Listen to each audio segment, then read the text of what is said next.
Hey everybody, this is Rich. I use the he, him pronouns. You're watching my YouTube channel where I play amazing tabletop RPGs with friends. This is part of the Gauntlet community slate of games. Specifically, it is Star Wars Saturdays. Now, Star Wars Saturdays is a campaign that I've been running for a year and a half now, where every month, sometimes twice in 1 month, I'll pick a different RPG system, offer it up to the calendar of hundreds of games every month for the Gauntlet community. You should totally check it out at gauntlet-rpg.com. You can get links to all of the Gauntlet goodness there, from podcasts to our forums, which allow you to have conversations much more in depth than you would on Twitter, and much less racist than you would on Facebook or Reddit. And, sorry, shots fired. And then people come aboard and we will take that system and carve out a slice of the Star Wars universe to tell a story. It's an anthology, loosely connected.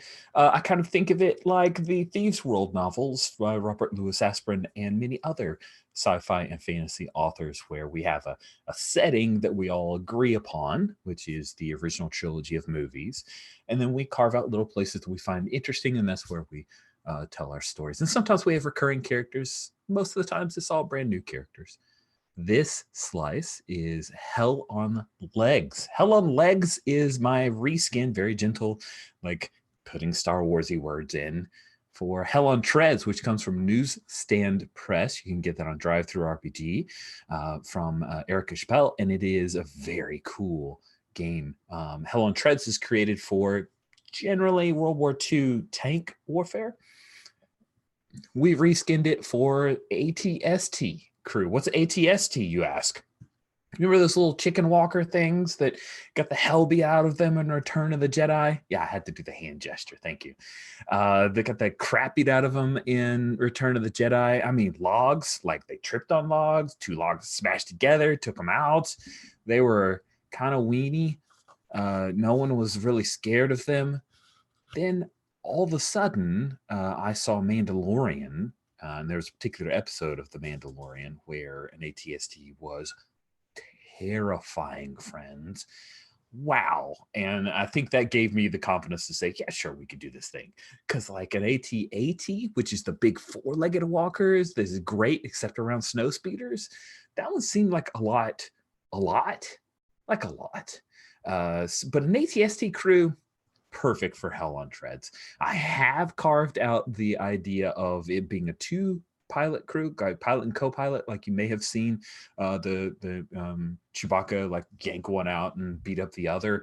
We've got a 3-person crew. We have an assistant, which is kind of the mechanic, and the comms officer, who we just kind of said, hey, if you remember in Return of the Jedi, there's a door there, and that's where the assistant kind of goes in, and he sits, he or she or they sit at the back of the walker. Now you're thinking to yourself, what is going on with these people being part of an ATST? We are at the timeline after Return of the Jedi, where the Empire is falling, and I'm using a little bit of the expanded universe, just a little bit, kind of like Disney. Like, we say it don't exist, but then we pull in the parts we like. It's okay. And in this expanded universe, there was a guy by the name of Zsinj, Z-S-I-N-J, who was a Moff and a military leader in a particular sector of the Imperial, like kind of mid-rim to slightly outer rim. Short version, he decides, hey, we will remain loyal to the Empire by declaring himself a warlord, but not the Emperor. Says he's still loyal to the Emperor and what the Empire stood for. And he has set up this fiefdom, as it were, declared himself a warlord. And you guys are part of that army.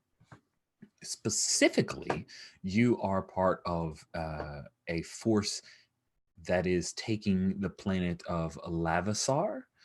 Lavasar is a mineral-rich planet in technically an Imperial space, what was called Imperial space at this time.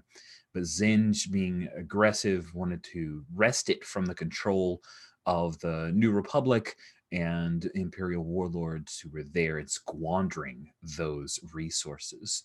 Lavasar itself was never officially part of the Empire. It was generally considered a neutral planet. However, it did have and still has in the Saward city, the main city of Lavasar, a manufacturing industry that created the Lambda class shuttles. Wow, there's a lot of info Rich is dumping on you. But short version, the Lambda class shuttles were the three thing shuttles that where the wings kind of pop. Yeah, exactly. Where the wings pop up that we saw used in Fly Return of the casual. Jedi. Yeah, exactly. Freaking love that phrase. So there you go. They created those shuttles. In our first session, the ATST crew of the Drunken Tauntaun, the Drunk Tauntaun, that's the name of ATST Walker 4972.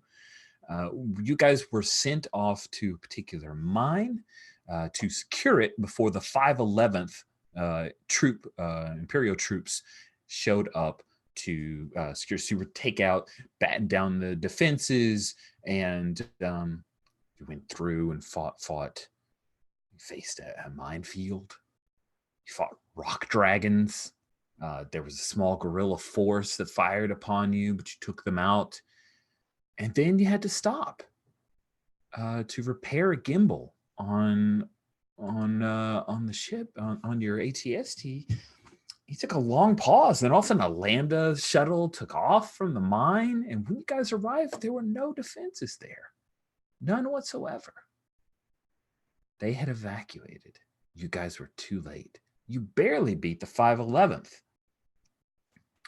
Now, if you recall, and this is just me reminding you, as a reward for your success, Zaid, your gunner, decided to go ahead and let Private Craburn take some pot shots at the turrets that were unmanned at the time when you finally arrived here. And Private Craburn did not do terribly well. Left large holes all around those turrets, and the 511th came in, secured the facility. And I had declared at the end of the session that you guys have made it back to base, and that's where we'll be picking things up. I'd like to do brief introductions, and then we're going to jump straight into it. Mechanically, your complication dice have gone away. Your mission dice have all been refreshed. Greg, our special guest, if you could introduce yourself and your character, I'd appreciate it. Hi, I'm Greg Gelder, he, him pronouns for me, and I am playing Private Craburn, whose bio is a rookie hire from Corellia, joined up after the Battle of Endor, and he is questioning his choices now. It used to be he believes the propaganda, but now he's starting to wonder, is this okay? Are we doing the right thing? Thank you very much. Next is Bethany, if you could introduce yourself and your character. Hi, I'm Bethany. Use they, them pronouns. I'm playing Zaid Anders, who is the gunner, and he's a former petty criminal street gang member who joined mostly to avoid going to jail. I have here enthusiastic and clueless. I think enthusiastic is right. Clueless is not quite right. Like he's good at what he does. Put him in a different situation, and he's not going to be so good. I get that. Yeah, I think the clueless part. Let's just nix that. But yeah, he knows his stuff. So awesome. And then, last but certainly not least, Michael, if you could introduce yourself and your character, please. Hi there, I'm Mike. I use he, him pronouns, but I'm playing as Neff, who is the pilot.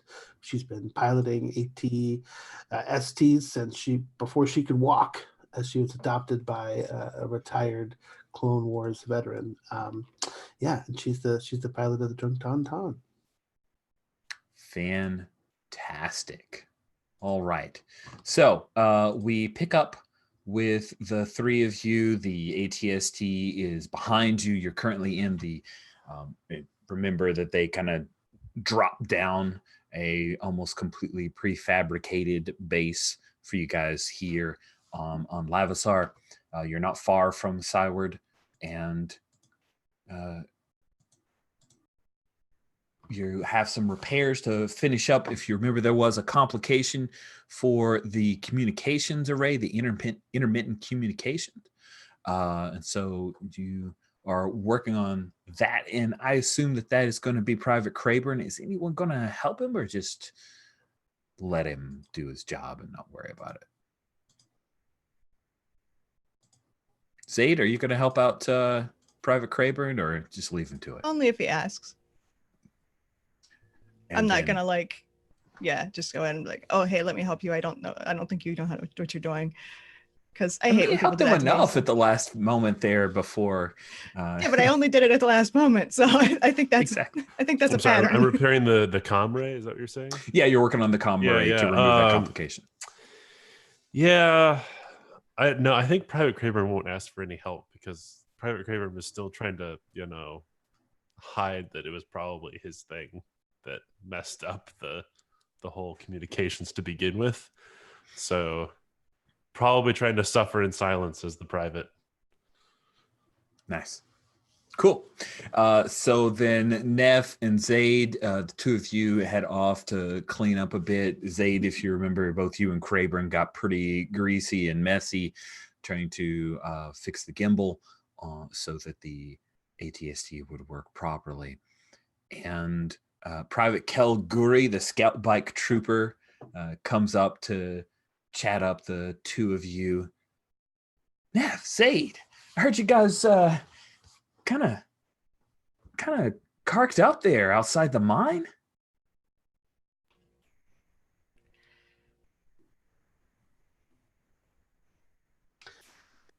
Rocket propelled ordnance. Uh-huh. Probably would have carked you up pretty bad too. Oh, it would have taken my bike out. I'm sure, but I probably wouldn't have gotten hit. I'm not as slow as you That guys. was after the rock dragons. Rock dragons? What even is that? Big critter with long leathery wings and big claws, and I'm like showing him the like bloody tear in my uniform, like, Oh wow. And he kind of gingerly like puts his hand out, but doesn't he's not going to grab your wound, but you put some Bacta on it, so it's that's going to be a great scar. Oh man, Zaid, that's cool. Oh man, really cool. Listen, I can tell you where they are if you want to get a scar like that, because that's pretty easy to do. well, Just I'll take that under advisement. You drop it on a nav point. Maybe after we've done all this, I'll go take some pot shots of some rock dragons. Is that what you said? take a big gun. Cool. Neff, how you doing? You okay? You look a little tired. Is that a comment on my beauty regimen? I mean, you take it how you want it, Neff. Look, maybe you and the 511 get a chance to catch up on some Z's, but my squad, we're trying to win back this sector of the galaxy, so we really have a lot of time for sleep. And you hear from behind you, Corporal Duke Sarlin, Duke who gives 0 Kark, says, yeah, maybe you should get a little sleep, work on your aim. And that's when Private Kel kind of snickers a little bit, and Duke comes up and he holds up this little data pad, and he kind of draws out where one of the turrets is and all the shots around it. He says, look at this. He circled the Zaid here. He circled where the turret was for us to blow it up. See, do I tell him or not? This one's on you, Zaid. No, I'm not gonna tell him. Yeah, we still had some bits of a rocket jammed in the works. Just trying to work them out, moving the gun around. Wow, thank goodness that the turret was perfectly safe. And then he chuckles and he walks off. You guys, maybe you are either headed to the showers or you might hit the cafeteria to grab some food. What does Neff do between missions? Like, what does she do to pass time?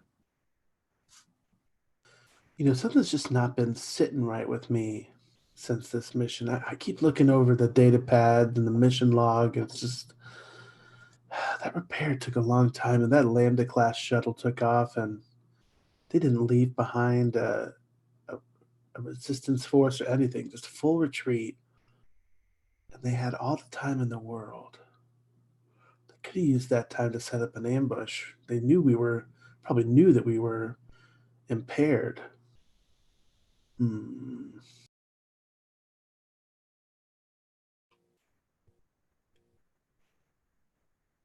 think Zaid has somebody in there? Wait, Zaid? Sorry, Zaid. Zsinj. Oh. Zsinj. I'm Zaid. I thought you meant like an old friend or something. No. I'm asking in character. Do you think, Warlord Zsinj has somebody in their organization? Like a mole, huh? It would explain a lot. No, he probably wouldn't share that kind of intel with us grunts, would he? What do you think Zsinj was trying to do?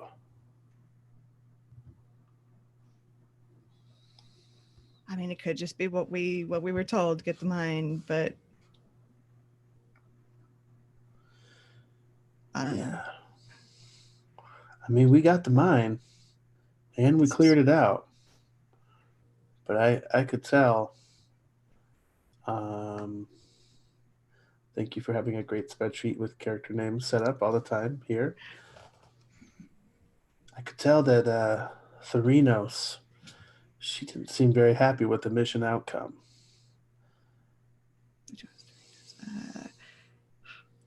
I mean, we got the mine. Like, so why do I feel like I got a rock stuck in my boot? What about Krayburn's performance? What'd you think?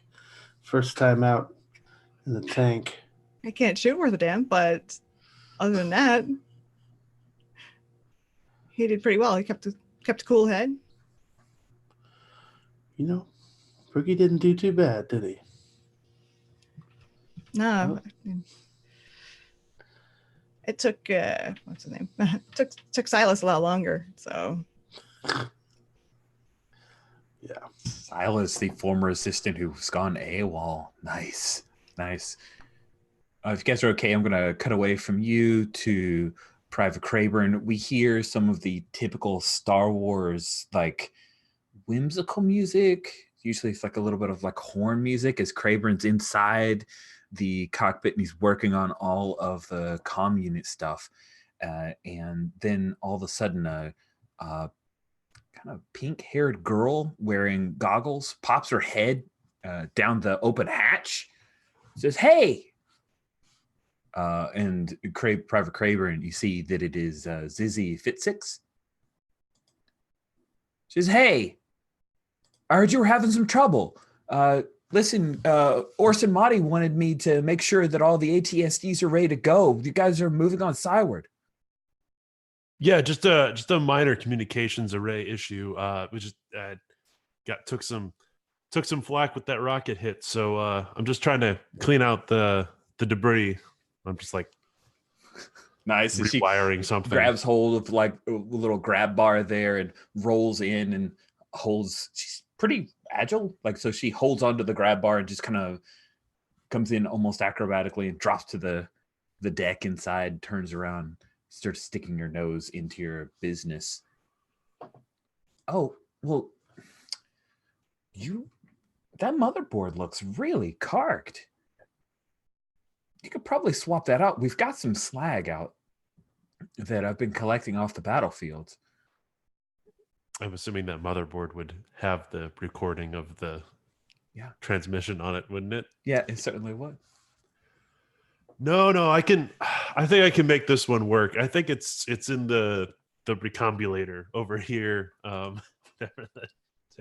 Oh, yeah, but I heard that you guys had comm issues, and if this thing's on the fritz, you should yank it.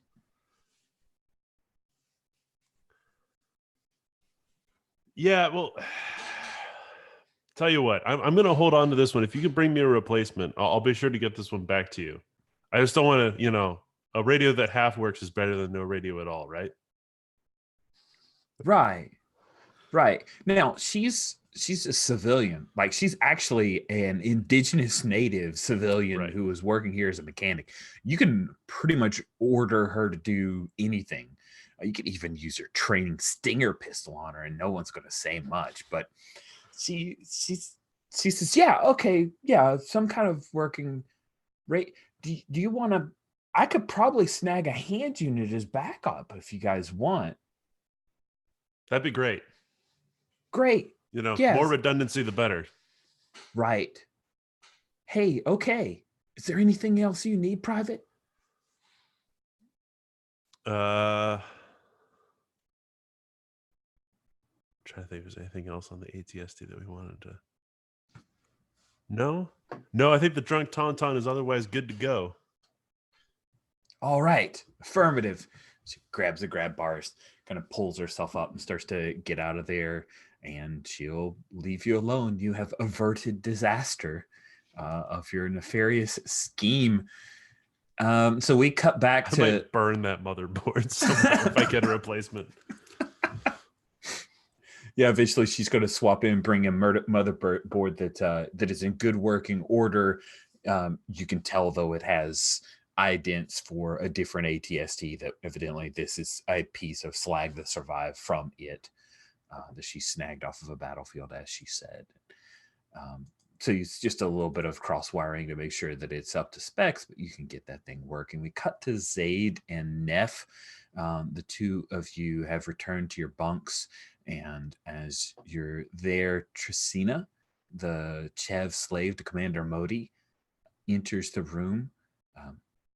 And she's kind of bent over, and the Chevs, they look near human, but there are certain markers that are obvious, and you can see there are a few scowls from other members of the troops here. She just kind of tries to stay unobtrusive, but she makes her way to the two of you, and she says, Corporal Zaid, Sergeant Neff, Commander Modi sent me to... He wished to speak with you.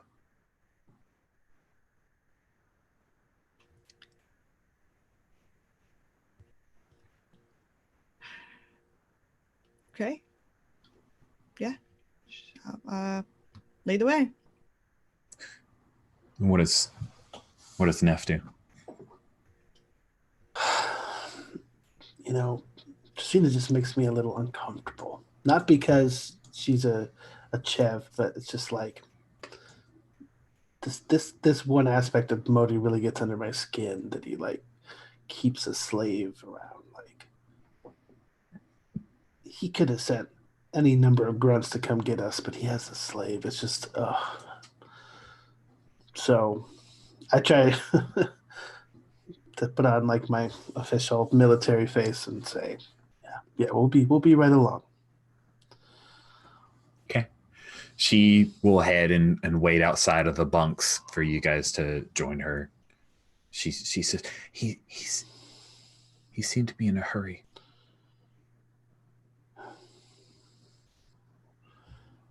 I think I whispered to Zaid, I hate when Modi sends his assistant out here.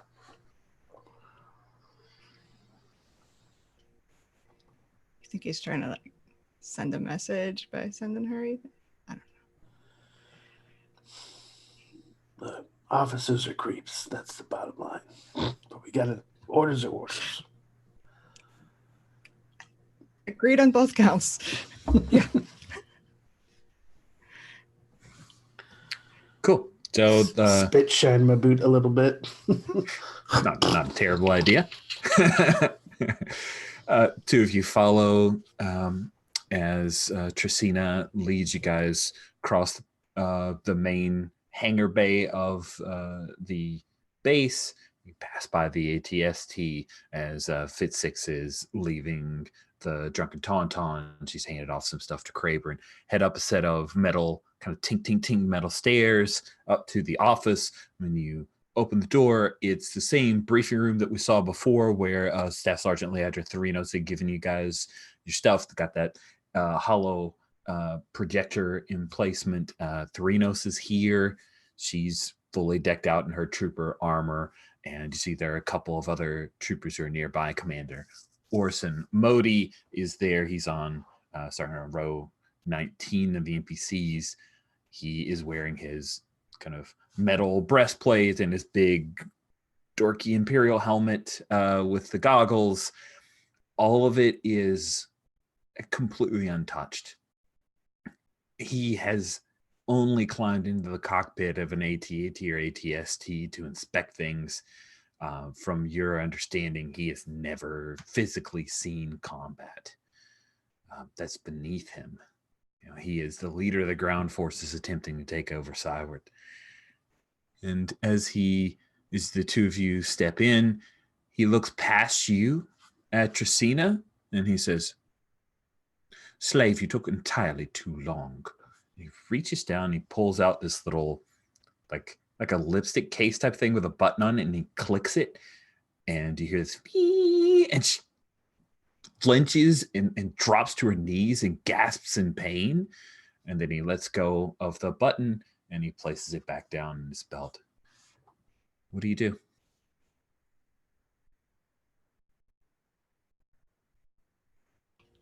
Neff is right. Officers are creeps, and you don't want to piss them off because they will do shit like this to everybody, not just their slaves. Like we're not much different from slaves. We're his underlings. So I just like kind of flinch and stand still, and yeah. Cool. I've been in the game too long to break position and break ranks when something like that happens. So maybe just the slightest like jaw clench and swallow is all you'll get from Neff. Sergeant Halcyon, Staff Sergeant Therinos, leave us. Close the door. Therinos is the last one out. She gives you guys a look, but says nothing, and she shuts the door. He clasps his hands behind his back and starts a little slight march back and forth. He says, "I gave the ATST clear orders. You were to secure the southern ore mine. There were a number of resources that were important to the further push into Cyward. Why is it that you decided to stop and wait outside of the mine for, my calculation, 55 minutes? Sergeant Neff."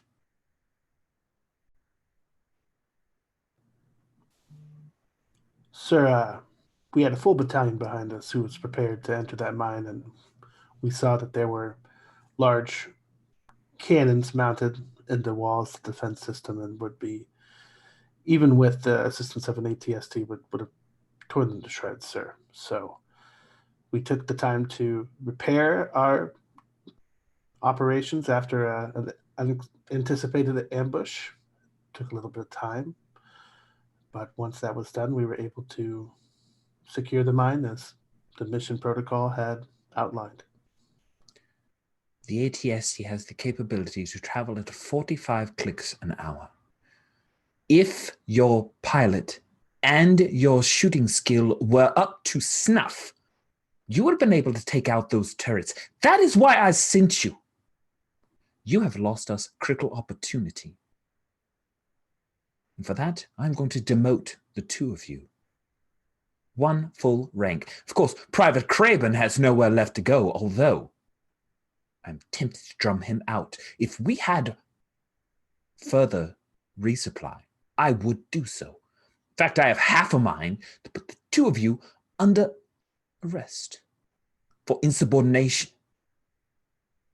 I am sending you on your next mission to secure Cyward West. There will be no dillying, there will be no dallying. Is that clear?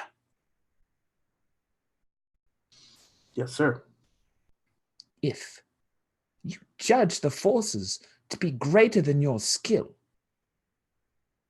well, you will find a way to overcome. We do not have the opportunity to choose our battles.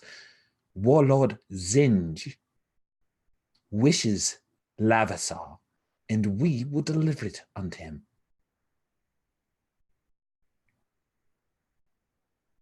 Dismissed. And he turns his back on you. What do you do?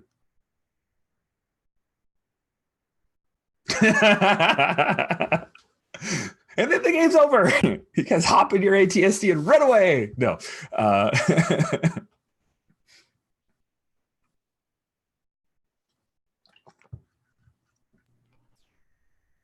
right, let's go find Crayburn. Yep. Cool. So the mission that you've been provided is to support the troop invasion of Cyward by capturing Cyward West ahead of the 511th. Cyward West is where the basically the main executives of the corporation that creates the Lambda class shuttles. Just imagine, like, there's a major manufacturing thing in Cyward. This is where the executives live. This is the really nice subdivision, as it were, where all the mansions are located, which would, of course, be where a lot of the Imperial interests would be for potentially taking prisoners or just securing those assets. So let us, as you guys meet up, let's talk about those obstacles. What obstacles are you worried about? You are going to be heading, kind of sweeping around Cyward itself, which is located off of a river, and you'll be heading to Cyward West, which is a subdivision that is connected to it via, a Duracrete highway that they can travel up and down on speeders. So what obstacles are you worried about? I will start with Private Crayburn. What obstacles are you worried, or what obstacle concerns you about this particular mission?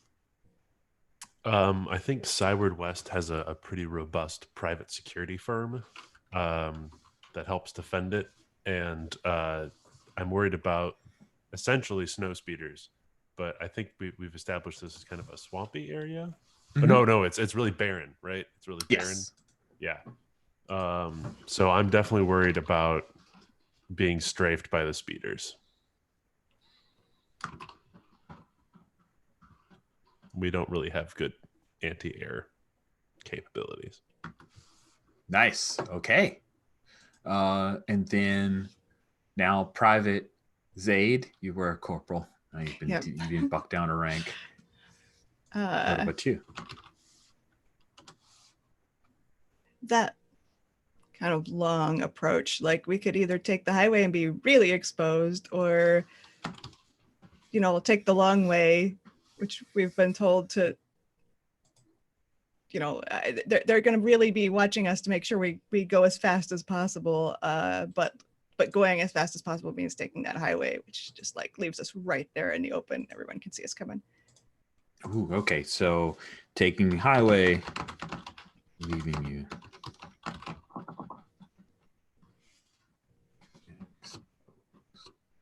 Awesome. And then Sergeant Neff, what about you?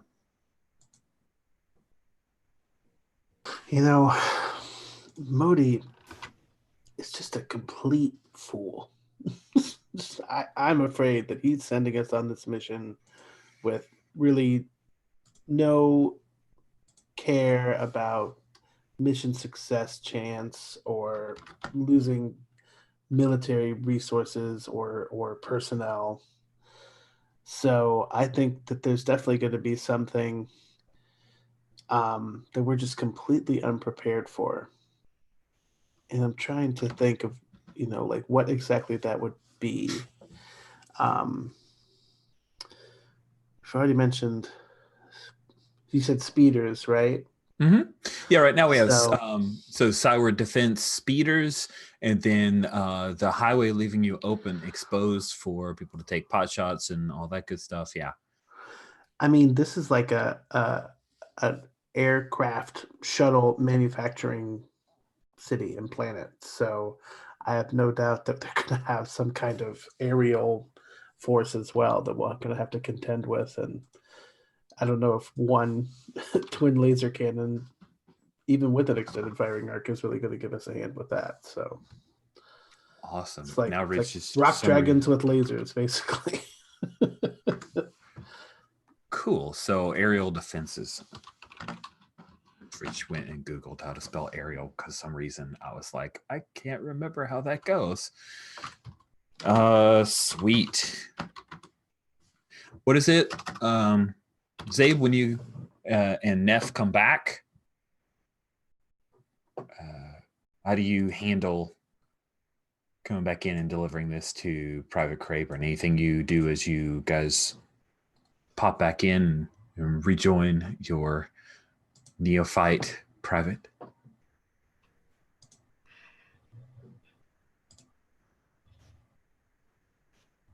Hey, I got the radio working.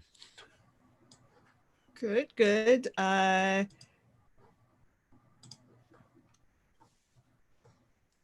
Okay, what is the gun arrangement on this thing? I think we said something about it last time, but like there's like a big dual thing at the front that we've got the extra firing arc on. Right, the thing that left the circles around. Right, and we have a grenade launcher on the side, and then like an anti-personnel repeating blaster on the other side. Awesome. Okay, so I'm gonna look at Crayburn and say,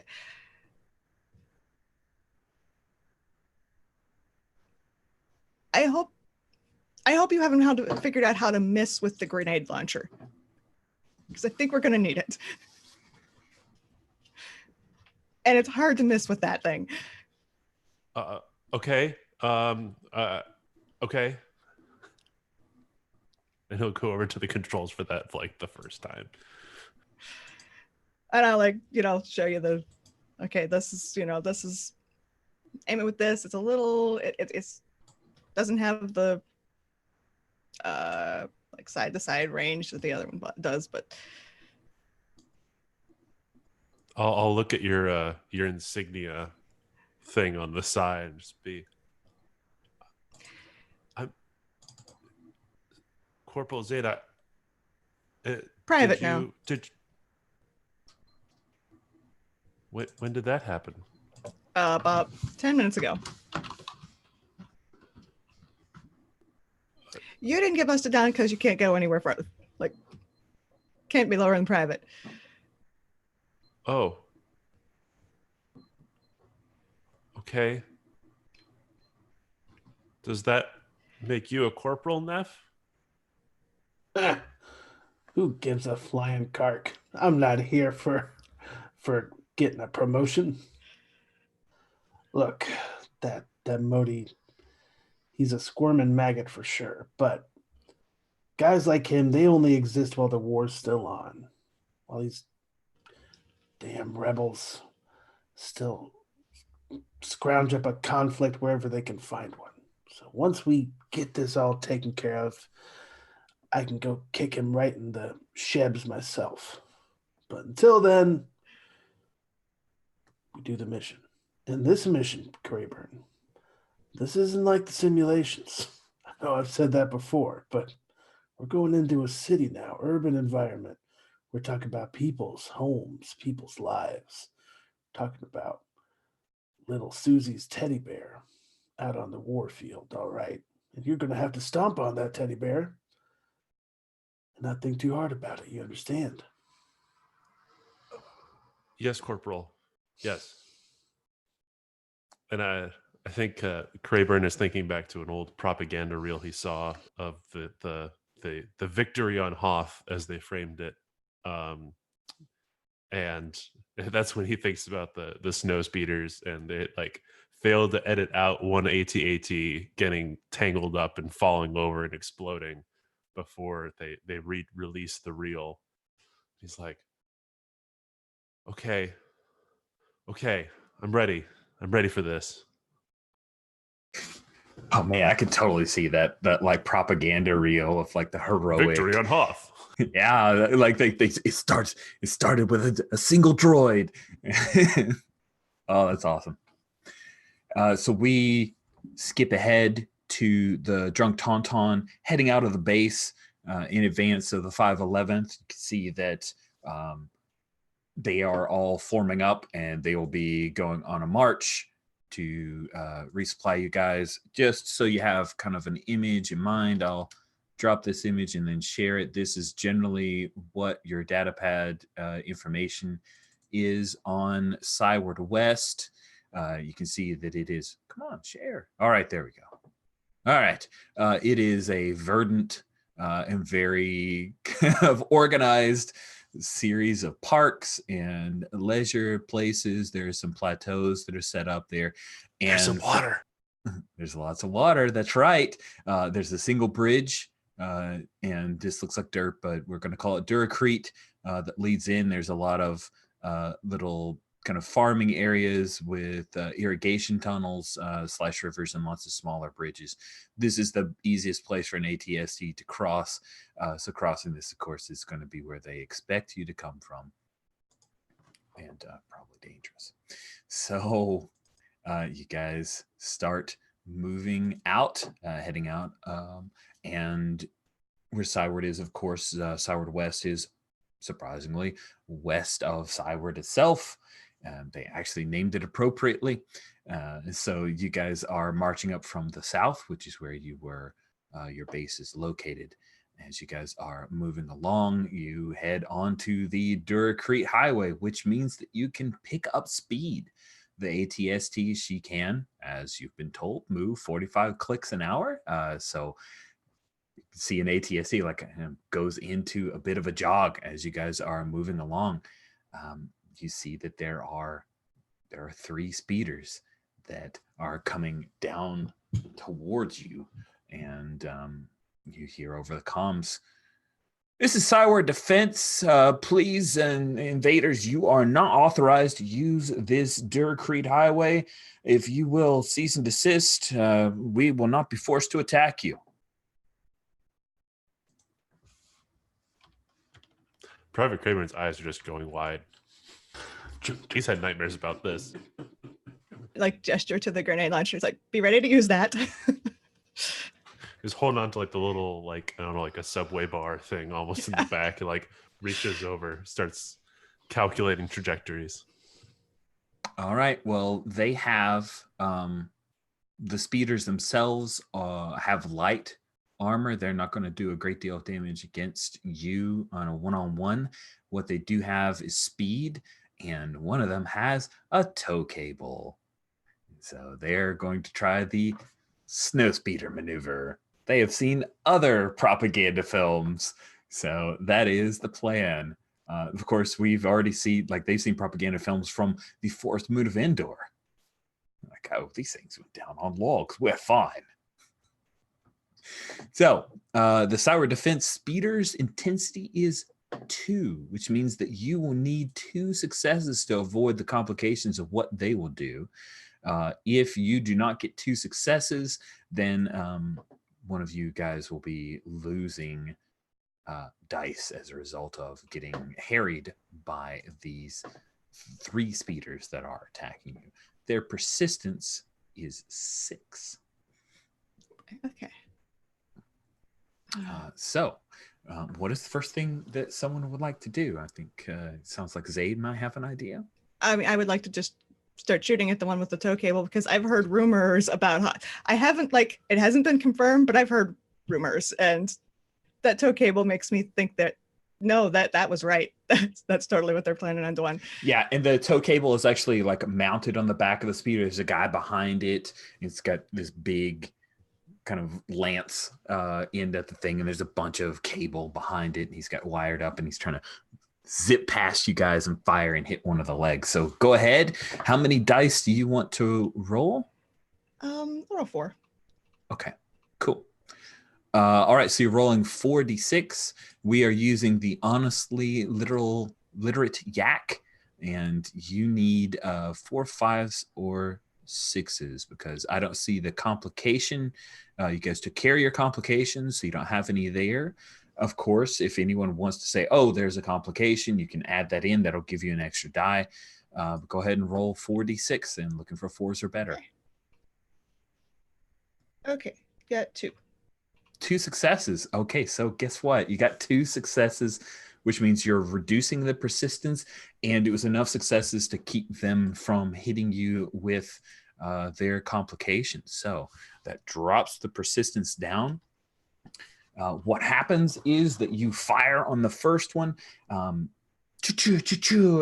hit the guy. The tow cable blows up, and this guy falls off as the speeder slides past. And then they are going to whip around, kind of pulling the little, I don't know if you saw the movie Solo. It was not as bad as everyone told you. They're kind of pulling the little jackknife terms to come back around again. And one guy's pulling out an RPG as he's going to try to dial it in. So what would someone else like to do in response to that? I think by this time, Private Crayburn has found the ammo reserves for the concussion grenade launcher and has slammed the magazine into the wall and is sort of pointed the grenade launcher up for like an airburst kind of thing. He's just gonna like fire a bunch into the sky and have them explode like flak. So he's going for like a screen on them to either possibly damage them if he can, but at the very least scatter them so that they're a little bit more split up. Nice. I like it. Go ahead. How many dice are you committing to this? Oh, we're going to do 4. All right. Yes, you lose the 2 dice that didn't succeed. Thank you for asking. Yeah, so you're down to 6. Yeah. Okay. Actually, I'll do 4. Okay. Oh, bummer. Oh man. So you try to sight out a few of those grenades, you fire them up, but like the trajectory is off and it explodes behind them, and they fire the RPG and they're coming up from behind. So guess who they hit? Like the RPG hits right in the back and sends the drunk Tauntaun lurching forward, and Neff, you have to compensate with the legs to keep her from falling. But Private Crayburn, you get thrown back, and there are a few fires on your consoles, and you lose 2 dice because you're now frantically trying to put these fires out. So I lose the 4 dice because they all failed. Yeah, and then 2 I more. lose 2 on top of that because just making sure. Yep. Private Crayburn's in a tough spot. You are in a tough spot. I think you actually were damaged by that explosion. Maybe your ears are ringing. Maybe there's a piece of explosion from shrapnel that kind of hits you. So you're bleeding a little bit. It is not good. Smoke starting to fill the cockpit. And this is, you guys, God, speeders are going to kill you. This is not good. Okay. So they are still doing okay. So they zip past that RPG, hit you guys in the back. And one of the, there's a Twi'lek who's one of the pilots of one of the speeders. She like raises her arm in victory, and then they jackknife turn again. And you hear crackling over the speakers, "This is your last warning, ATST. We have more RPGs. We will take you down." I just Sergeant Neff, what do you do? I'm sorry, Corporal Neff, what do you do? Corporal Neff, I slap like a button on the console that like opens up the vents to let the smoke out, and I'm just not letting down on the speed. I say, I'm gonna show Modi what this corporal can do, and don't let up on those guns. Nice. So you're leading the charge. Don't piss your pants, Crayburn. Keep on the grenade. All right. It just sounds like.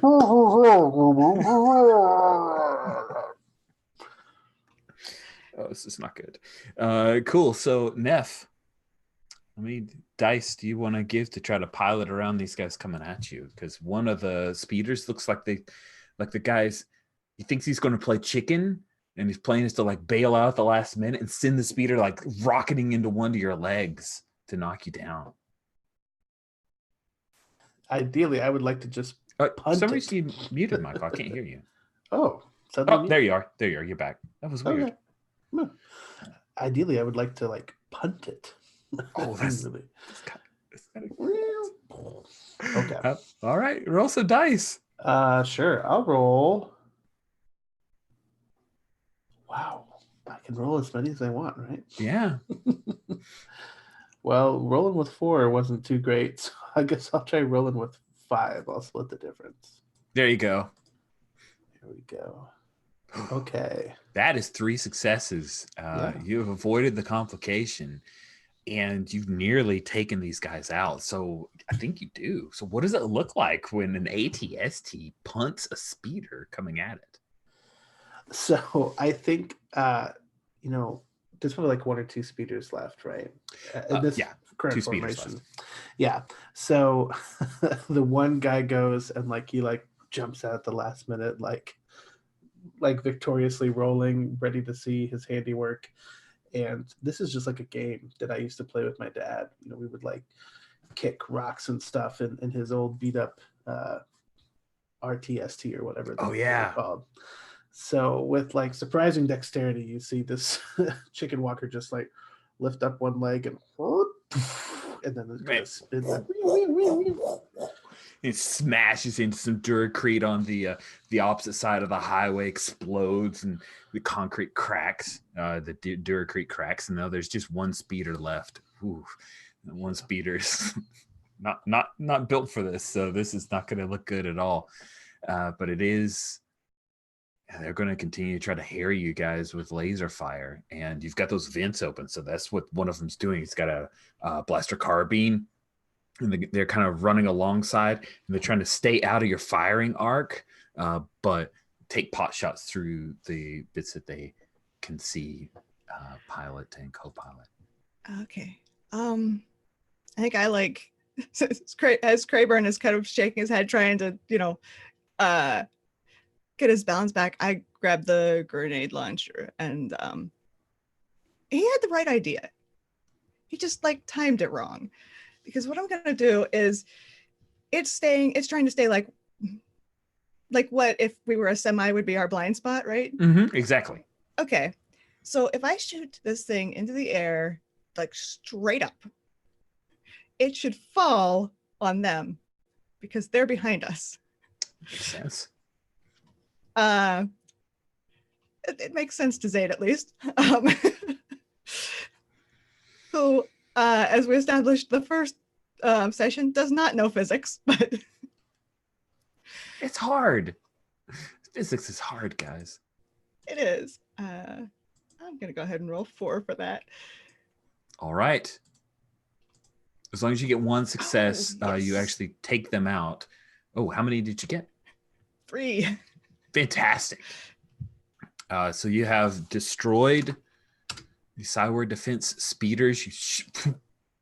Grenades go up in the ground, or up in the air, and then they rocket forward, and they fall down, and the speeder blows up, and that Twi'lek pilot, she tries to bail, and she gets thrown, and she's down, and you guys continue on, and you all get 1 mission die back. So go ahead and mark that. That will be a good thing to have.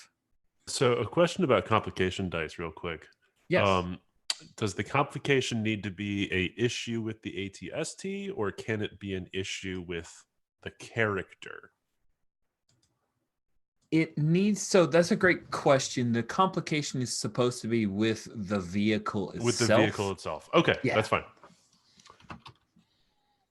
Because I have all sorts of ideas what happened to Crayburn, but I mean, I'm okay, like, let's hack it. Because what that's going to do, though, is it means that if that complication comes to bear on a thing, then you have to get a success on a 5 or a 6 when you roll dice.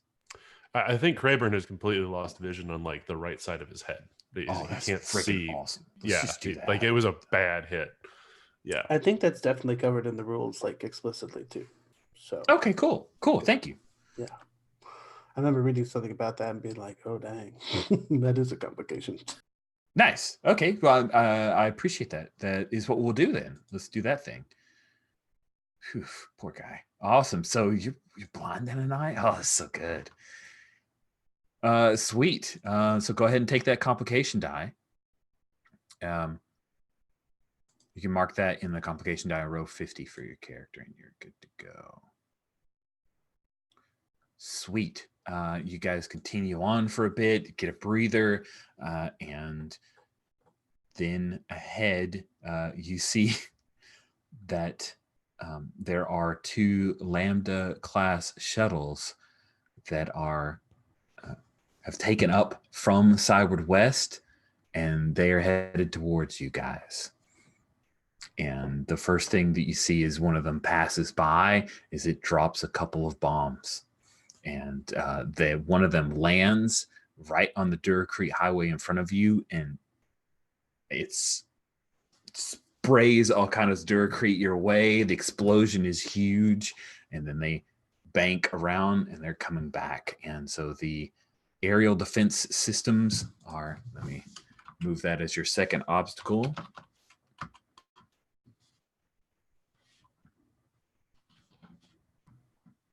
And the intensity of this one is a 2, and their persistence is a 5.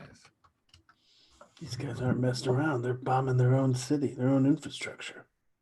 If they take out the highway, then it cuts off Skyward West from at least a lot of the armored transports and the like.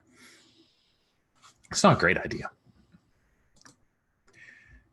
So, as you guys, those lambdas are banking around and coming back towards you guys.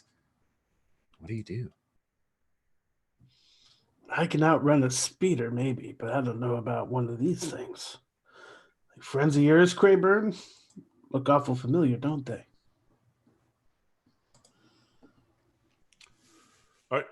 Are you sorry. Are you talking about the shuttle? Yeah, you know how back in the academy, you used to do simulations with these too, right? On occasion, yes. He's still processing that something's not right with his vision. It's something's not quite there. You looking at me funny? Sorry, Corporal. We gotta do something about those shuttles, though. We need to get off road here, or we need to call in some air support. Oh yeah, maybe we should see what Diggs is up to. Gonna get on those comms then, Creeper. You got it, Corporal. And yeah, this is drunk tauntaun to Diggs. Drunk tauntaun to Diggs. We've got some bogeys in our area. I don't know, bogeys. These Shebin shuttles are bombing out the highway. Do you come in, Diggs? Sweet. That is fantastic. So you use the complication die to boost you. The good news is that complication is not going to count against you, because being blind in your right eye isn't going to affect you to call on some help from your angel in the sky. I don't think that any of your features help you here, so it'll just be a straight 4, 5, or 6. The intensity here is a 2. So you will need at least 2 successes to avoid any of the bomber problems. All right. I need at least 2 successes. At least 2 successes to avoid the complications of things going bad for you guys. 4 then. All right, here we go with the whole caboodle. Sweet. That is 4 successes. Nice, thank God. Oh, good. Wow, it's like 3 6s. Oh man, that is amazing. So you call out for some help. Lieutenant Arena Diggs replies, "I'm on it." And then you see the TIE interceptor bomber, or it's basically a TIE bomber, not an interceptor. TIE bomber comes in and does this little barrel roll type thing, and one of the Lambda shuttles is immediately like, and of course it's Star Wars, right? So she flies through the shrapnel. That never hurts you in Star Wars. You can do that. It's fine. They're exploding that way. You're going this way. It's perfect. No, nothing explodes because like the lasers are so much force that it pushes back. Zay did the physics on this, guys. It's fine. So the Lambda class shuttle is blown apart, and she banks and is coming back around again. She says, "We need to take this thing out quick. I have orders to start bombing Skyward West. I hope you guys can pick up the slack." Sergeant Neff? Well, as long as they're not coming at us from both sides, we should be able to do some work here. Zayd, I'll try to get you into position. Cool. So the Lambda class shuttles banking around and coming in low, trying to stay out of the TIE bombers' firing arc, but they're going to try to hit you with their forward lasers, which they're made to take out other spaceships, so it's significant. This will hurt. I gotta try to shoot them out of the air before they get to us. I think that's a great idea. Now, I'm gonna be generous. I think that Neff is angling it to where you can fire with your starboard side guns. If you Good. The ones that can actually be angled to maybe kind of keep up, because the front gun is not that useful if the target isn't standing still. Yeah. So, you know what? 4 has worked so far for me. So I'm going to go with 4 again. All and right. 3 is a success, right? Correct. Awesome, because that's 3 successes. Nice. And no fails? 1. Oh, 1 fail. 1 fail? Okay, cool. That we'll take it. What does it look like when you take out that second Lambda class shuttle? It does not explode in a ball of fire. I just I hit a control surface of it, and it like that wouldn't hurt it in space. It does hurt it in atmosphere. It makes like the pilot can't quite control it as well, and it just hits a building and like takes out the whole corner of the building, which then collapses on the shuttle. It's a giant disaster. Weirdly, there are no explosions. Oh man, that's cool. Balls. Kind of bounces over the arid landscape. That is crazy. Yeah, pieces kind of fly off of it. And of course, we do the obligatory interior of the Lambda class shuttle pilot. Yeah. He throws his hands up as he's about to go into a rock of some kind, and sweet. You guys took that one out quick and fast. And after you do that, Lieutenant Arena Diggs says, "Nice shooting, Tauntaun. Nice shooting. All right, I'm going to head on, guys. Call me if you need me, but only if you really need me." And she flies on. You can hear in the distance, boom, boom. She's dropping a payload. And so you guys continue on. You are less than a click away from Skyward West. As you are headed towards the bridge, Neff and Crayburn, although Crayburn, of course, dealing with like having to look really hard, cover all those blind spots with just one eye, all the tough stuff there. You see that there are a number of like insurgents, security forces. They've set up little nests with a bunch of like Duracrete filled sandbags and the like, and they're going to try to fire on you. You see there's a bunch of blaster fire coming your way. It is they don't hit the right holes, you'll be okay. But their plan is to kind of dial in because these are blasters. So, yeah, if you remember the picture that I had shown, you guys are currently, your trajectory is to head up the Duracrete Highway towards that bridge, which they're going to be hitting you on under heavy fire. What do you do, pilot? Corporal Neff. I wanted to get this done quickly, but it looks like we're going to have to take a slightly less direct route.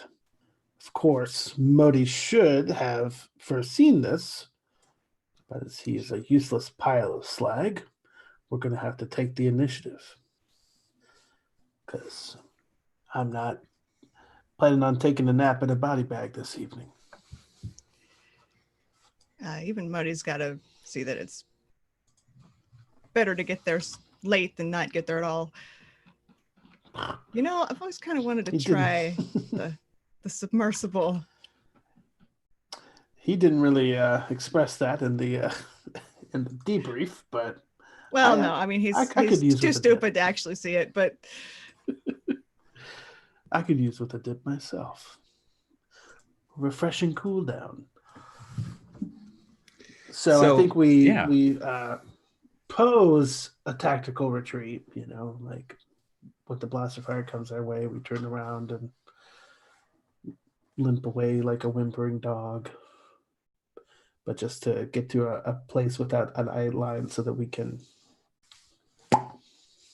Cool. Well, let's see if you can pilot and avoid getting shot at. The intensity is also actually this one is an intensity of 1, and their persistence is a 3. Okay. Well, let's roll.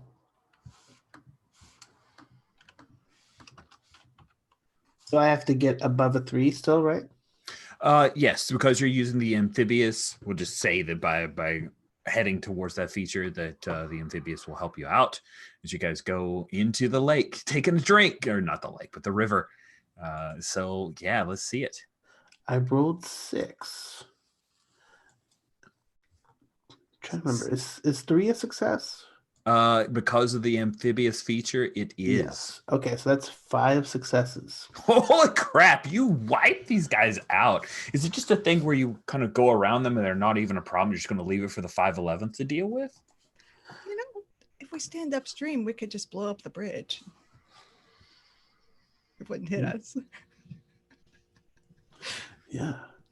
And then they wouldn't be able to have reinforcements come, right? But then we couldn't get to 511. But then we could, yeah, true. Yeah.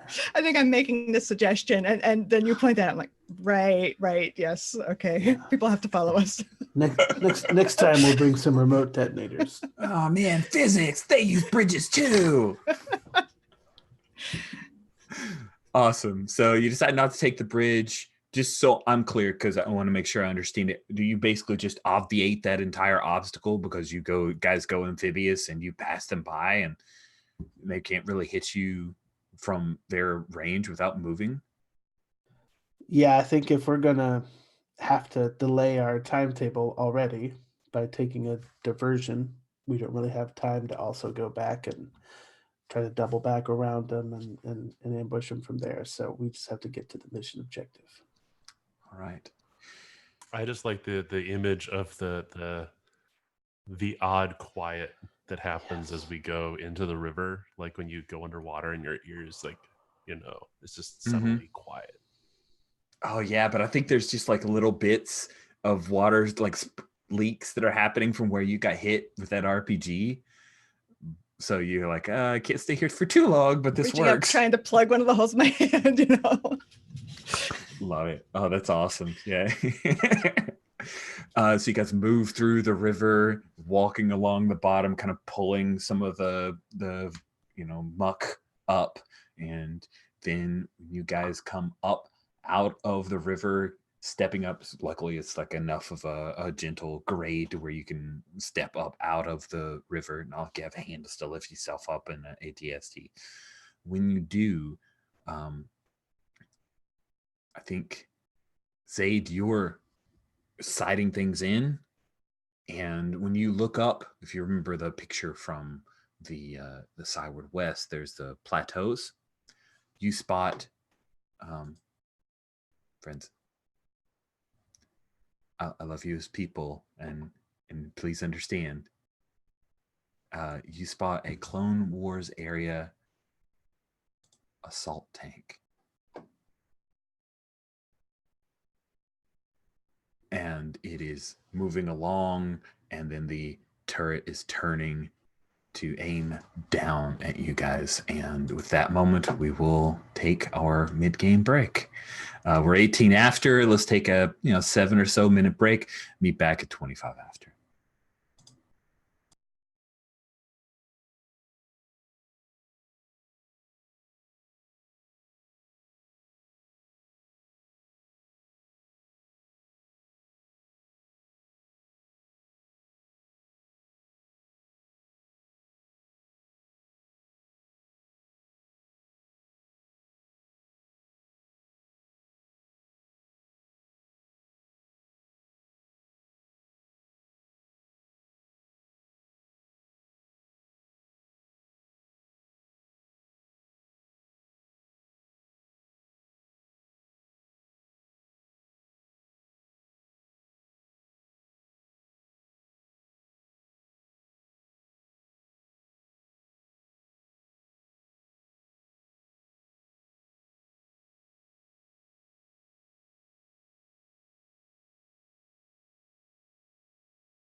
Oh man.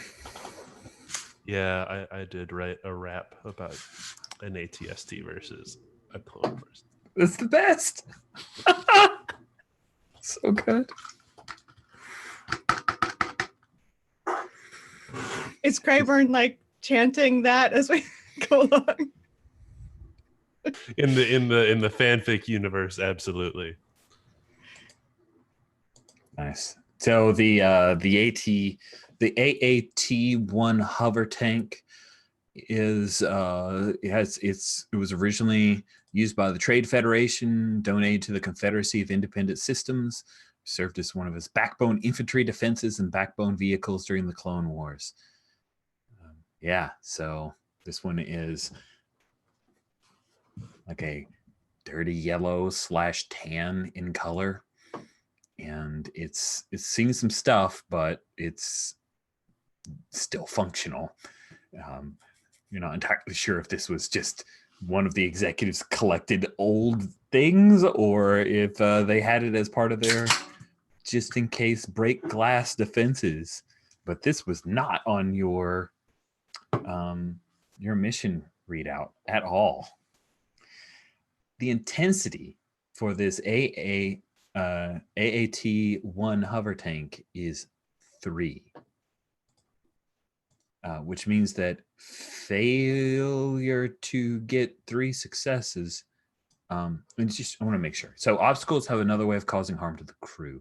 When rolling their solutions, players will need more successes than the intensity of the obstacle to prevent damage. Insufficient successes mean the external threat has a bad consequence. Okay, sorry. I want to make sure that I'm adjudicating this correctly, because the complication for -3 success. So what we do is we compare your successes to that intensity. If you miss it by 3 successes, your walker is destroyed by the threat, which means that if you get 0 successes, your walker will be like game over, man, game over. It is a 3 intensity. You've never faced a 3 intensity in the 2 sessions we've played. It feels about right, but holy crap, that's terrifying. Yep. All right.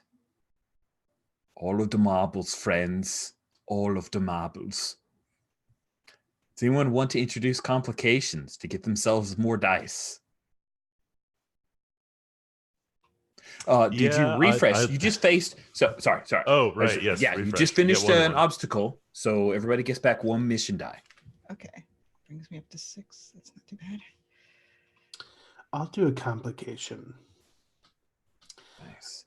I think that Neff is absolutely terrified by this tank, because this is the kind of tank that wounded her father in the war. Yeah, he's told you stories about the AATs. This is like seeing the boogeyman in real life. That's great. Cool. So let's mark that your pilot complication. Give yourself a complication die. So, Trying to think of a good complication, because I think we could all use extra dice here.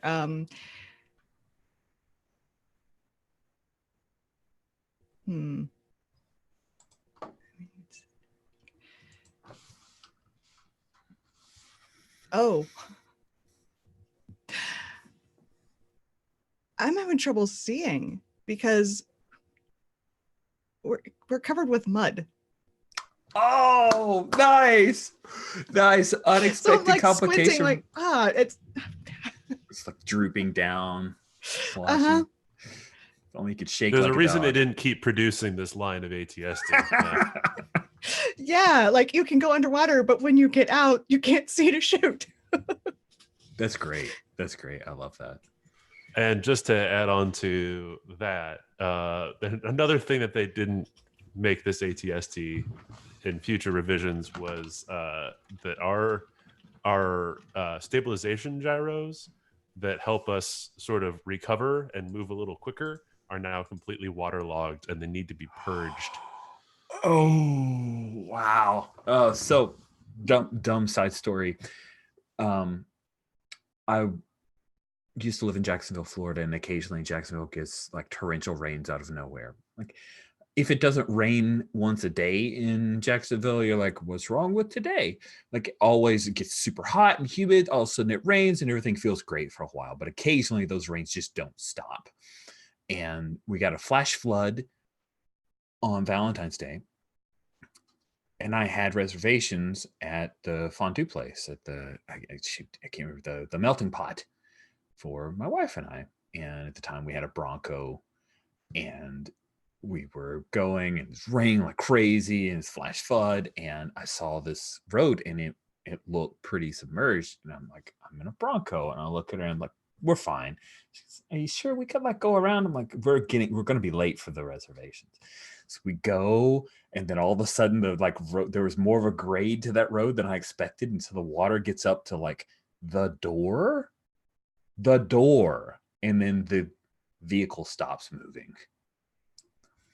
So in the middle of a flash flood, about 6 not city blocks, but like subdivision blocks from home, we have to crawl out of the back of the Bronco, drop down and get incredibly wet up to past our knees, and walk home. Because Rich thought, I'll just go through with the Bronco and get the reservations. How romantic. Yeah. They're underneath. There were these like spider gears, and all the grease and everything was washed out, and it ruined the vehicle.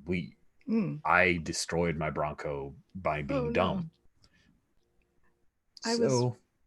Yeah, it was a great Valentine's Day.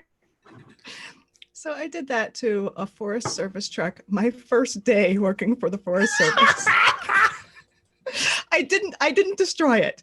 I did kill the 4-wheel drive. Well, I killed the 2-wheel drive. It was stuck in 4-low all the way back. I was not 6 blocks from home. I was about 30 miles from home. Yeah. I love that's a perfect descriptor too. Day one. Sorry, go ahead. I had to call on the radio because cell phones wouldn't work out in the middle of this was the Apalachicola National Forest south of Tallahassee. Oh, cool. And, so like cell phones do not work anywhere in those 2 counties. So I had to call on the radio on my first day for 2 counties to hear that I was stuck in the mud and I needed help getting out. That's it. I have a picture of that. Yeah, that water up to the door on the truck. It was nice. Not good. I revised ours to we're stuck in 4x4 low. I think that's perfect. That's a perfect descriptor for our drunk tauntaun is surly drunk, and we are stuck in a low gear. Can't see, and what we can see, Neff is terrified of. Awesome. That's great. Stuck in 4x4 lows. Poor baby. Sorry, my pop has been like trying to get me to play with him, so I was multitasking. The first shot coming from this AAT fires and explodes some of the water beside you as you guys are coming up one of the little like tributary type deals. And yeah, Neff, you see it, and it's like up in the sky, so it's even more terrifying, right? Because he has the high ground, and this is Star Wars, guys. You know what happens when you have the high ground.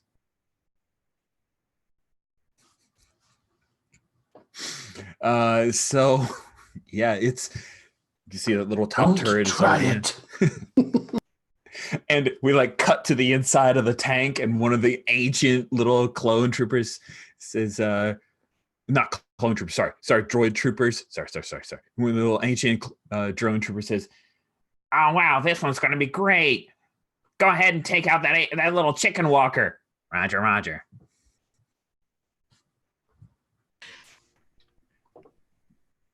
So yeah, it makes it even worse. How ignominious. Well, Zayd can't shoot because he can't see, and Neff is paralyzed with fear. So it's time for Private Crayburn to do some shining. And I think Crayburn's got in the back with the thermal detonators. And you know, I don't think this exists officially in canon, but this is Star Wars Saturdays, and we make our own canon. Yeah. He affixes the grenade launcher attachment onto the E11 blaster, slaps the thermal detonator in, pops the hatch. This And is crazy. with I love absolutely zero depth perception, don't forget that, is going to fire at the AAT. And because you very astutely pointed that out, being blind in the right eye, I think that complication counts, which means you need 5s or 6s. Good luck, friend. Hopefully this doesn't toast us, y'all. I'm gonna roll. You know, it's the whole kit and caboodle. Let's do it. I'm gonna roll all 6 of my dice. This is good. I'm terrified. I'm watching. Go. Okay, I need 3 plus 3. No, I need 5s and 6s, right? That's yes, 3. You got 3 successes. That's 3.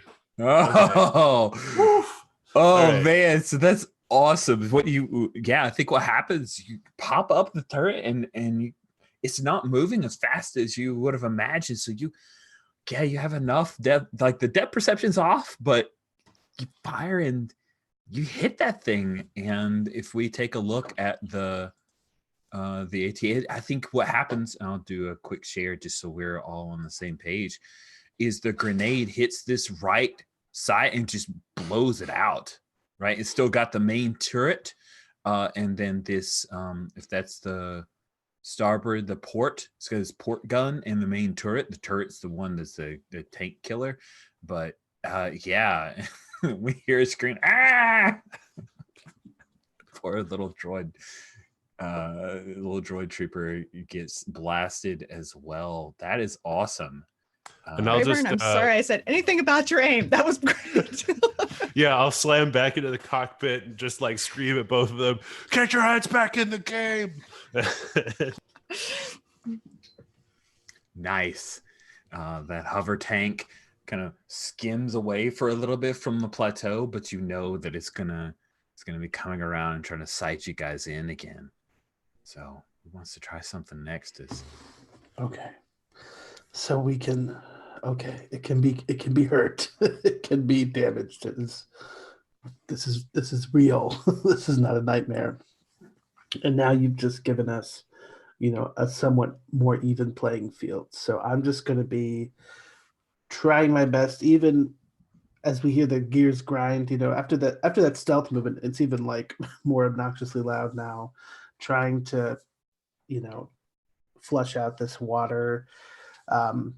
But now if I can stay on that one blind spot, if I can stay in their blind spot, we might be able to just pull this off. Nice.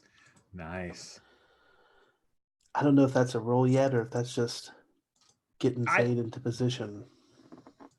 Well, we don't really have help moves. So I think it's a roll. Like you're trying to stay in his blind spot, and that will help to reduce his persistence and make it available to get hurt. However, you are terrified by this thing. So I'm going to say that, yeah, you are dealing with that. So it's going to be 5+ for success, huh? Yeah, it is. I'm just going to roll all 7 of my mission dice. It's like, if I have any hopes. Do it. This might be us blowing up. It might be 5s or 6s. It's not like we're in Tales from the Loop where you roll 10d6 looking for a 6 and get none. You'll be fine. Ooh, I got 3. Okay. What? Oh, man. So, unfortunately, in this game, I have a budget of persistence that I can use.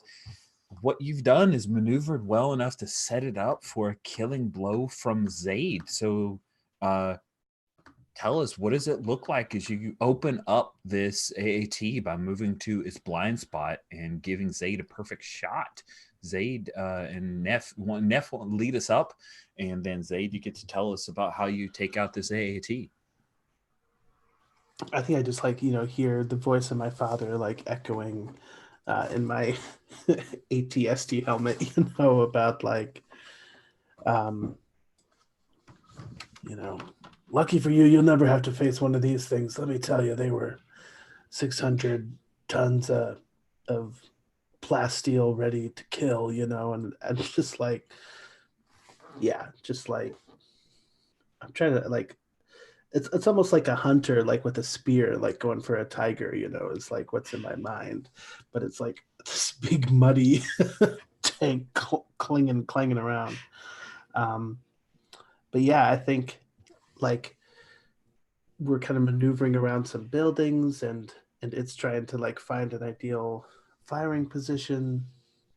And yeah, I think it gets pinned in a corner and it's trying to turn around, and it has to like do like a 3-point turn to get around. And that's your moment, Zaid. Sweet. And so, Zaid, you take out the AAT. What does that look like? I think it's the same thing. I'm like waiting for the exact right moment and have the gun lined up and like waiting for the water to clear the little bit of the mud, because it's starting to open up, and then like the instant I can see it and it's and can it's possible to hit it, I just like open up the big guns and kind of like yell at Crayburn like, get on the starboard gun. I think you can maybe reach it, and just like keep firing and like it kind of, you can see it sort of like slump down a little bit, so like it hits something that keeps it hovering, and then it kind of tilts, and it's just a very slow process. But because I keep messing with like the actual its mobility, like it can't turn and hit us, but it takes like minutes to take this thing out. Nice. It's like most of our ammo is gone by the time it's done. Yeah, I love that. Like you're blasting it and moving and blasting, and it keeps turning, and inside that, you've got to turn around, turn the other way. Roger, the gun's Roger. It tries to turn overheating. the other way. You ting it in the back a few times, and then eventually it just tips over, and then a little bit of flame comes out, and then there's an explosion. And you guys have successfully completed the mission of knocking down Skyward West main defenses. Each of you gain back 1 mission die, so please mark that. I think I think the pilot complication probably goes away because they only had the 1 tank, but covered in mud, you're going to have to deal with that complication. Stuck in 4x4 low, you're also going to need to deal with that complication. Blind in the right eye, yeah, I'm not sure what to tell you. I think cybernetics, like, could be more machine than man. I've heard that's a good thing. Sweet. So you've taken out the main defenses well in advance of the 511th. You report back, and Modi says 511's on their way, working through Leadra, your kind of mission coordinator. Staff Sergeant Leadra advises you just sit tight. We're on our way, and suppress any defenses that you see. So let me ask you guys as players. I can throw another mission your way. We burned through this one surprisingly quickly now that we kind of have everything under our feet. We could also take this to a little bit of like RP and wrap up a bit early. What are you guys more interested in?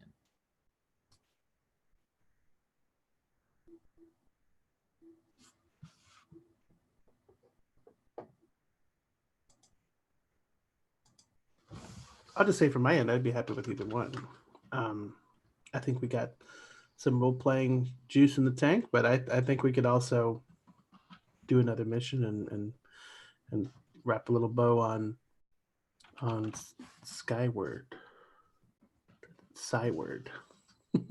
There it is.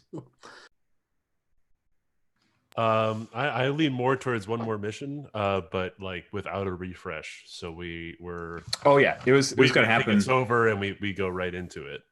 I mean, that's how it would be, right? And it, you know, if this were a movie, like we're sitting there going, okay, we're good, let's, and then something else comes out. Sweet. All right then. Good. So, you know, the 501st is on their way. They've got a couple of armored transports that are moving ahead of the main folks that are marching. You've got a few moments. So what is it that you guys are doing when this next thing happens? Just give like a few moments to breathe.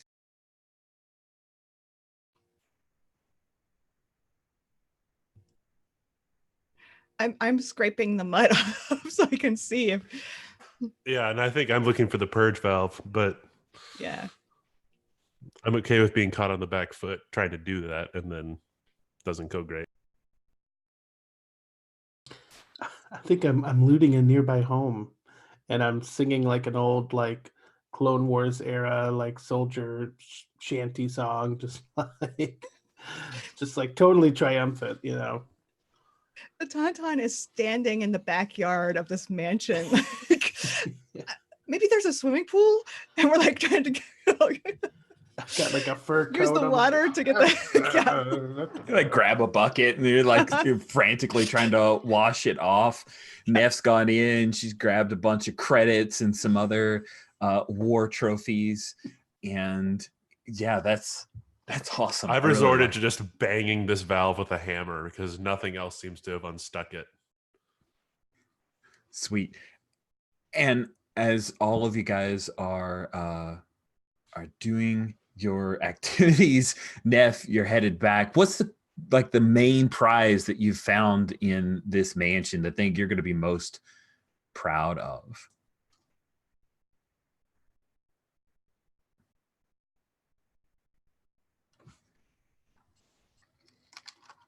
This has to be fate. You know, there's no way that this could possibly have been arranged by mere circumstance, but they had a tauntaun skin rug in front of their fireplace with the full head and everything. That's awesome. Not even like a desirable hunt animal to like try to display, but they do for whatever reason.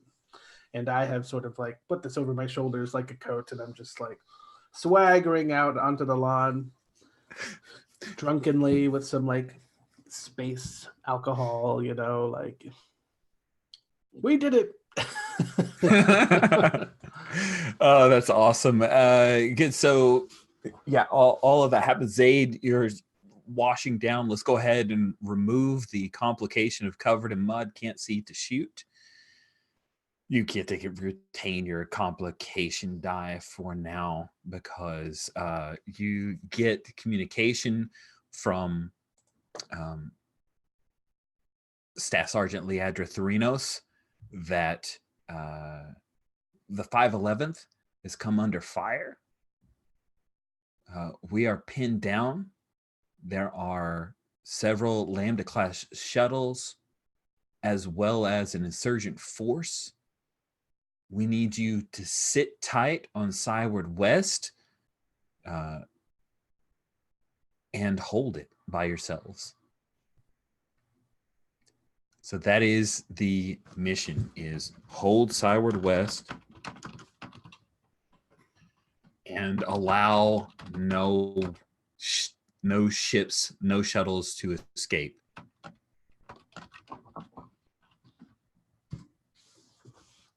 So that's the mission that comes through. What obstacle is Neff most worried about facing?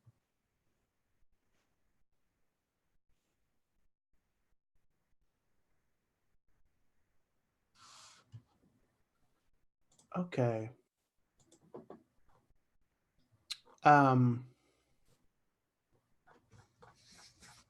Obviously this company is known for the Lambda class shuttle. They mass produce them. They're efficient, they're cheap. But word is there's a prototype that they've been working on that's more combat dedicated. Like a Lambda interceptor, if you could imagine, you know. We haven't seen any of those yet, and I thought that was kind of odd. That they wouldn't take their prototype out for a spin for their own defense. But now that they have a wing to defend them, maybe they're willing to put it out for the paces. Cool. What about Private Zaid? What obstacle are you worried about? So I'm banging on the valve underneath. Trying to Okay, get it Private Kraber, unstuck. go for it. Right. I was like, run, No, Private, no. but still. Oh, sorry. No, that's okay. If you had an idea, go for it. Yeah. Oh, a different private. Sorry. No. We got 2 privates now. There's lots of privates. It's fine. Go ahead, Bethany. No, literally, if you have an idea, go for it. Because Okay. I don't. So I'm banging on the valve, right? And I stopped because my arm is exhausted, but there's more banging that I keep hearing. And I look up, it's the sonic booms of rebel drop troopers hitting the Atmo. And some of them are a little misaligned. They're mostly going for the 511th, but a few of them are landing in Cyward West around us. Oh my gosh. Cara Dune. I'm sorry, but like you can't kill her because she has to go fight Mando. So she's not here. So you can kill all of them. Zaid, Private Zaid. Oh, by the way, I will briefly show you this thing, Bethany. The Hell on Treads, there's actually a D66 table. It's like 17 pages of tables for like mission generators and obstacle generators and all kinds of stuff. So if you want to roll 2d6, I can just show you. You can look. I'm going to share screens with the PDF. I should share that screen. Cool. So here are some different things. So you'd roll. Okay. The way the D66 table works is the first 6 is the 10s die, the second 6 is the 1s die. Some of these are covered by our lines and veils, like been ambushed by child soldiers. But yeah, and we've already had a few of them. I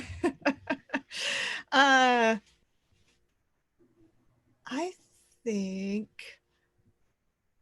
what charges, like what powers blasters and laser cannons in Star Wars? Do we know? Turbina gas. I love you, Greg. I love you, Greg. That's awesome. Take an XP. It's what they get on Bespin. It's what. Yeah, Okay, no, you're right. I remember that. Yeah. As soon as you said it, I was like, I remember the term. Nice. I'm just thinking, like, if we spent, like I said, literal minutes pumping blaster fire into this tank, we probably are running low, because I don't think this, like, ATSTs aren't meant to, just kind of stand and face the enemy, long term. They're scout troopers, although they're terrible scouts, but still. Nice. Sweet. So let me. Oh, sorry. Beaker came by to bum rush me again. Because he's like, I've been bored for like 5 minutes, so excitement needs to happen.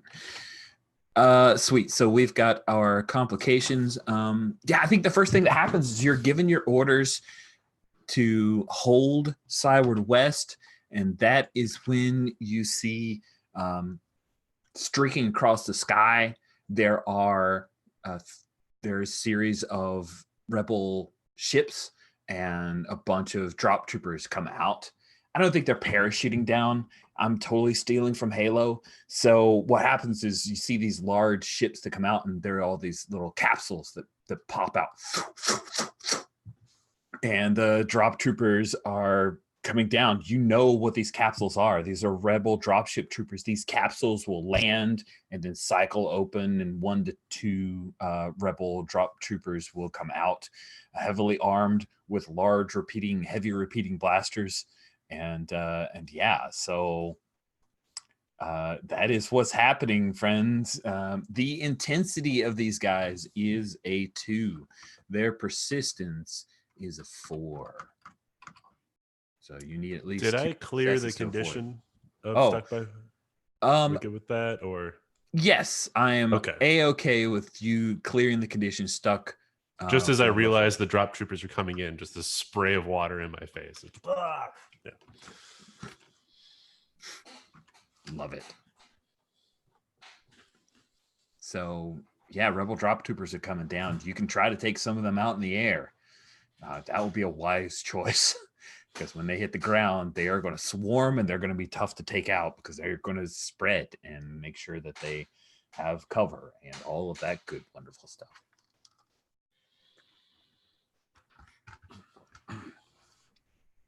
I'll throw up the tauntaun skin over the top of the tank and give it a nice slap on the hindquarters and jump up on the rungs and climb up into the thing and say, if this is our last stand, then this is our last stand. You know, it's like feeling really victorious in war here. So let's give them hell. Nice. All right. Giving these guys a little rousing speech. Do you want to try to make a roll here? Oh, yeah. Okay. Are y'all feeling a little demoralized? Would this be helpful for you? Probably, yeah. Yeah. Like we thought it was over, and then we just got this new order. Like, oh, Tired. I mean, Private Crayburn looks not good. He's probably got like a bandage over his eye. I will roll 4 dice. All right. This is not including a complication, but you aren't using a feature, so it's just straight up 4, 5, and 6 are successes. 2 successes. Nice. 2 successes means you avoid the problem of the intensity. The persistence is reduced, and everyone feels heartened by Neff's defiance. And I think maybe you guys fire a few shots and take out a couple of the capsules, but at least half a dozen of them land at varying spots on the plateau where you... you guys came up. And do you think you are up on one of the plateau terrace mansions? Is that where we're kind of thinking we're at? So you have this kind of cool view of everything. I'm good with that. Like, yeah. So you went up some kind of incline at some point, and now you're up top, and so you see these capsules, and they've got just enough boosters to keep it from where they slam in and kill these guys, and then they rotate and pop open, and the troopers come running out, and they have these big, heavy, repeating blasters that they carry, and it is more than enough to tink on some of your armor and hurt. So there, a few of them are coming up by the pool, moving through bushes, and then and you start getting riddled with blaster bolts. What do you guys do? Who wants to step up and try to take these guys down? I mean, I'm gonna get on the starboard gun and return fire. Sweet, starboard gun. Yep. You've got lots of flexibility there, so you're looking at 3 through 6s for your successes. I'm gonna roll 3. All right. And got 2. Okay, that means you drop a die out of your mission pool, and you fire with persistence, and you're able to take out the rest of the drop troopers with some really skillful shots. And I think Neff moves around, and then it's quiet for a little bit. You get an update from your angel in the sky, Lieutenant Arena Diggs, and she says, we've begun the assault on Cyward. Listen, you guys in Cyward West, you better hang tight. There's a Lambda-class assault starship that is on your way. I've taken out a couple of them, but just more than I can handle. So good luck. Watch the skies. So a prototype Lambda-class assault starship comes streaking out from Cyward. Evidently, some of the rich folks who are located here in Cyward West have called for some help. The good news is the persistence for this thing is merely a 4. The bad news is that the intensity is a 3. Oh yeah, an Alpha Class XG1. That looks amazing. That's from the old TIE Fighter Star Wars games. You're so It's actually cool. it's an Imperial ship, but it definitely is a Lambda type attack thing. Sweet. We'll just show that picture real quick to everybody. That's what you guys have. So it fires these kind of heavy concussive missiles. That is why the intensity for this thing is a 3. But yeah, you know, a couple good shots, you can take her down. Good luck. Shoot. So we don't have air support. Is there something we can get under? Ooh, that's good. Standing on a plateau, and that's a terrible idea. That's why I asked. I was like, "Are you on the plateau or not?" That's a really good. Yeah. Should we go crash into the mansion? That's awesome. Oh, that's so cool. I think that needs to happen. Yeah, that definitely needs to happen. I don't know if that's Private Crayburn's idea. But I'll roll dice for it. I got no problem with that. Maybe Private Crayburn is like on top of the ATST taking pot shots because you know, trying to help out Zaid. And oh wait, no, that complicates it. That's a bad idea. Really oh, I know.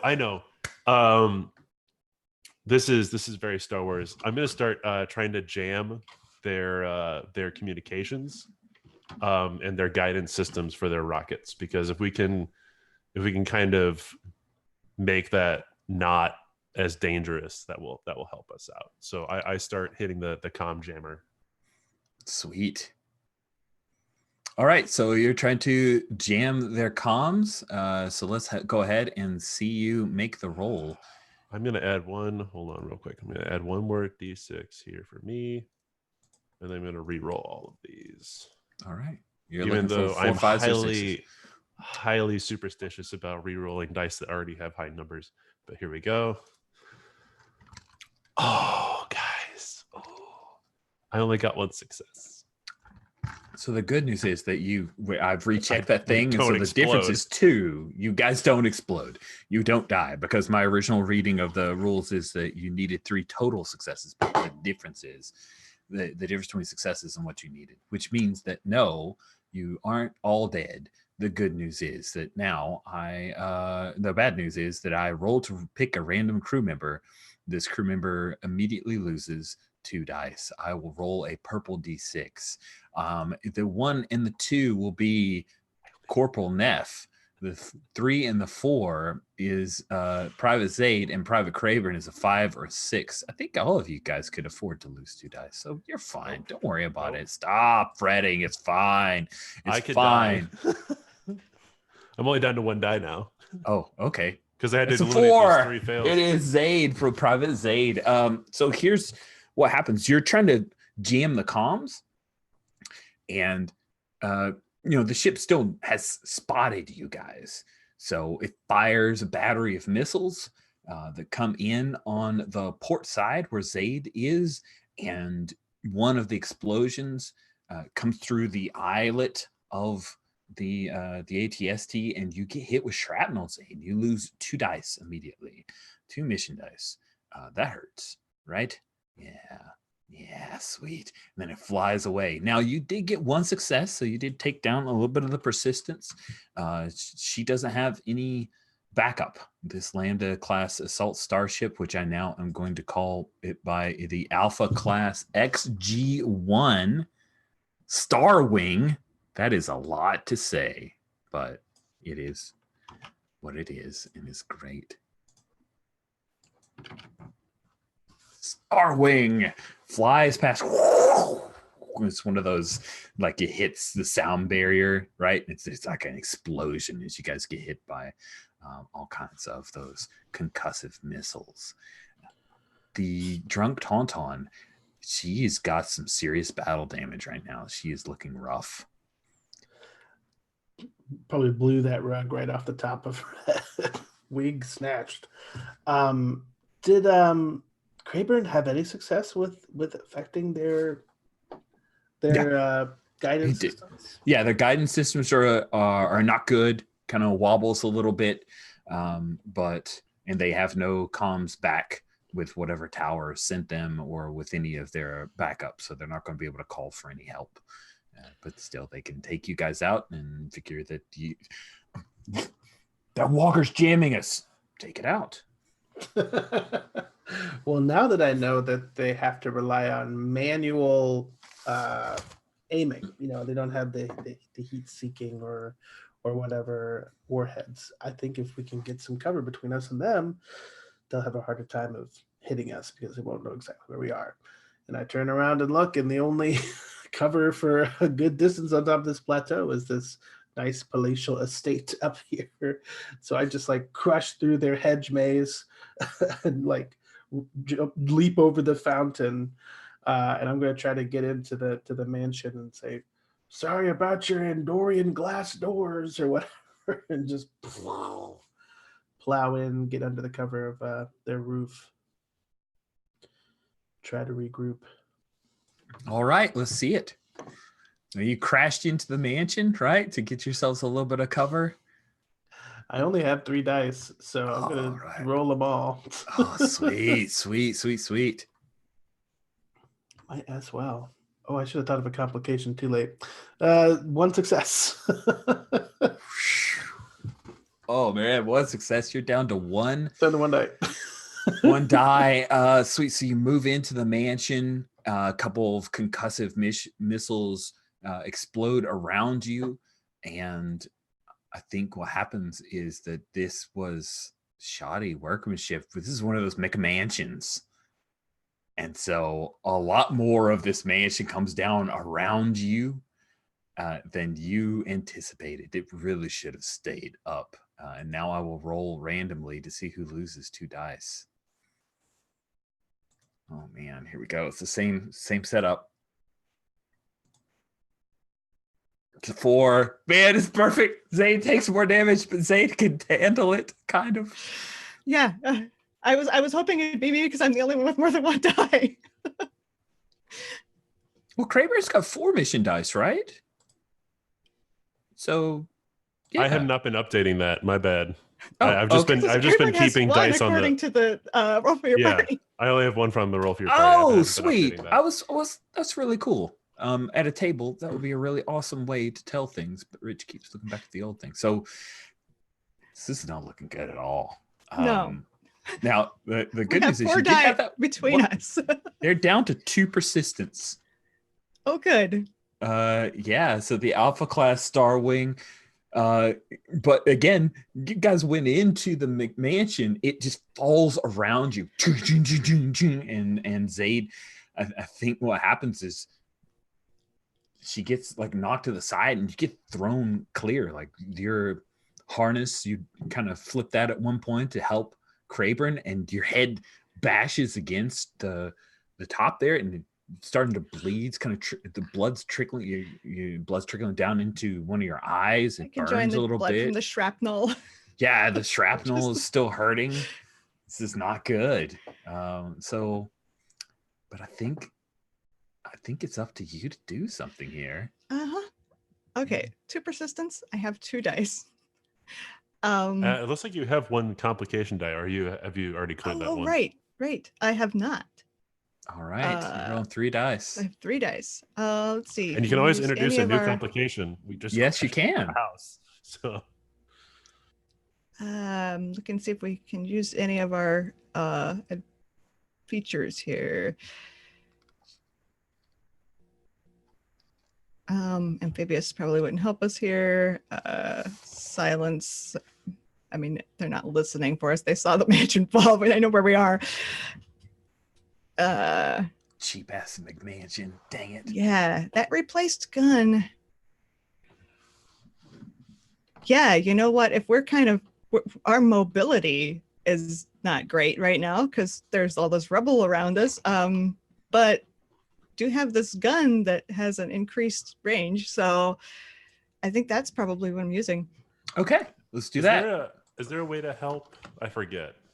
There is not that I recall. I can Okay, take a okay. quick glance in the doc here. Give me a sec.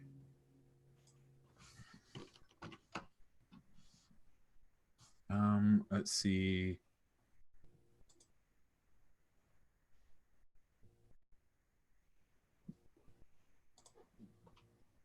No, I think it's basically it's done in series. Everybody goes on the turn. And if crew member introduces a complication, they immediately gain an extra die they can use later. So doesn't look like you can give people some of your dice that I can see. I think you guys are in the doc too, right? I see some anonymous animals, but just in case you need that link, here's where the multiplayers to be effective. Heavy armor walker, pilot might declare their team. Pilot would roll their dice, see them move or win. And yeah, so it looks like it's all separate, discrete actions. Okay, cool. So, so I roll 3, and it has to be above a 3, 4, 5, or 6 because you're using the replaced gun has to with be above increased. A 3, then, yeah, or it has to be 3 or 3 above. plus. Okay. 3 plus. Okay, cool. All right. Ooh, I have 1 4. Oh man, That complication die that I added was a 4. So okay. Someone's dying. Yeah, someone is gonna die. So Yeah. Increase firing arc. You've sighted in. You hit the Alpha class Star Wing. You take out one of its concussive missile batteries, but it had dropped a bomb, and the bomb whistles down. They had to manually sight it in. So I will now roll the purple die to see who takes the brunt of that explosion. And it is the bomb hits right in the back of the ATST. The explosion, the shrapnel goes through Private Crayburn. It's just like somebody with their hand smashed a ketchup packet. As blood just kind of comes forward on all of you guys. You see it spray around you. And he never had a chance. Crayburn is gone.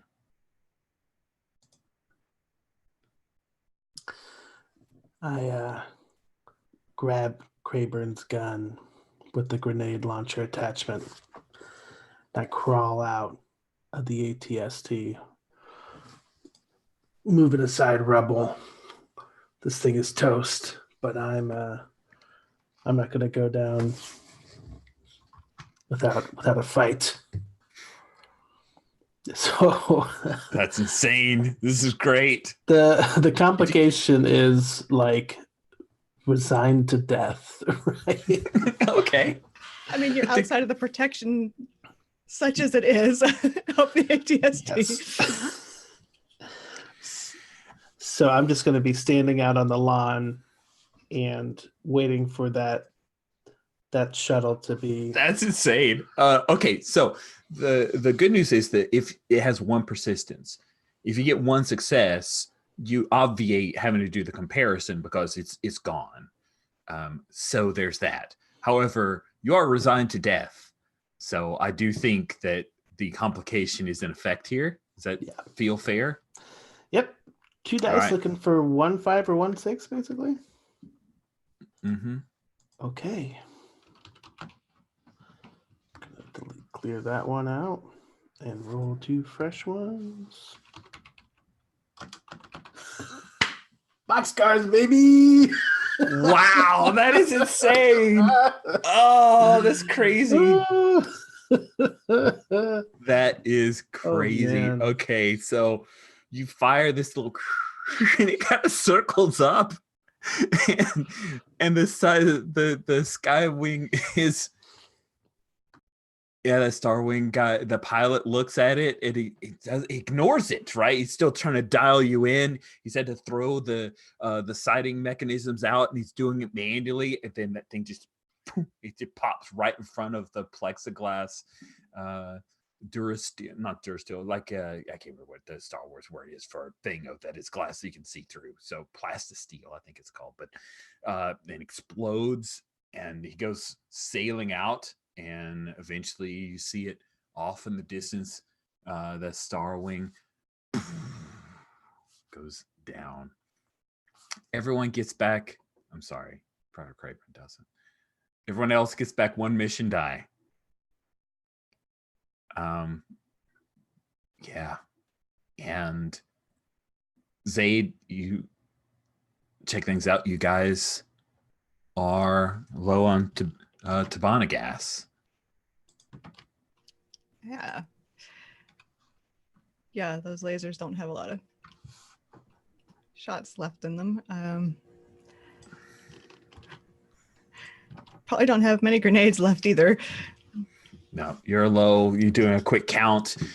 Neff, do you stay outside or do you climb back into the ATST? Your comms are out because that's where Craven was. Your grenade launcher on the rear, gone. You've got your port starboard guns. You've got your main twin laser cannons that kind of come down from the mouth of the ATST. She can walk. She's got a limp. That gamble from before, it evidently gotten a little bit more shrapnel there. It was kind of open. The carapace was a little bit open there. Well, it's better than playing chicken.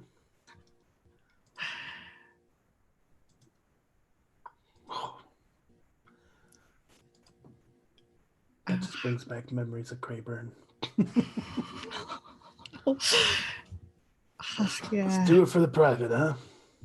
Yeah. Where do we go from here? Yeah, what? So I guess the final threat is these drop troopers, or the.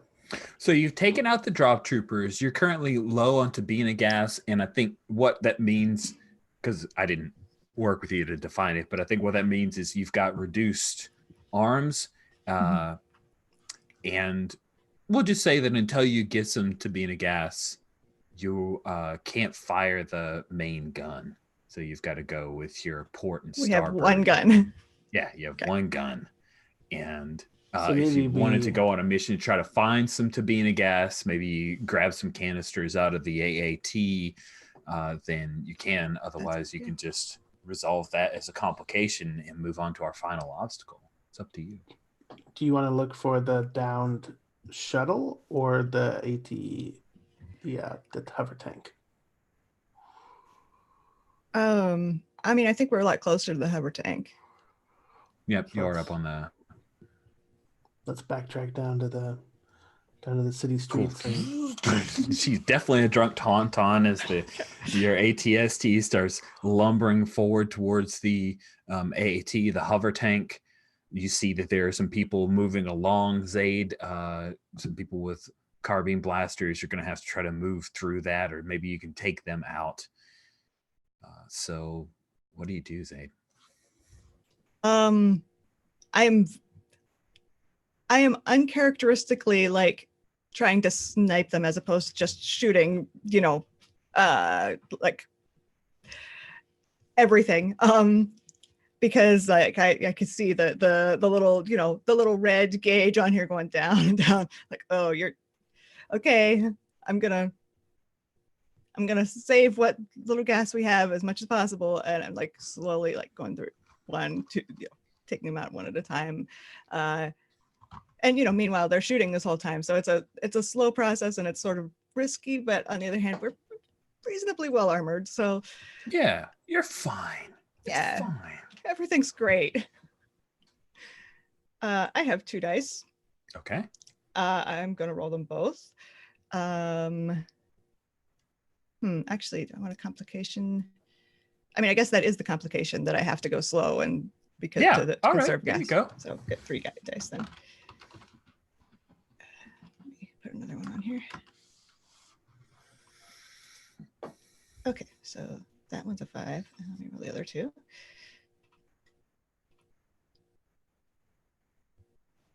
Ooh, okay. Again, the complication die saved us. Sweet. So you got 1 success, right? Yep. All right. So the intensity of low into being a gas and attacked by small arms fire is a 1. You got 1 success. So there's the difference is 0. You guys do not suffer complication. You're just very slowly taking out as Neff limps the ATST along. Neff, let's see if you can pilot this thing home. And by home, we mean...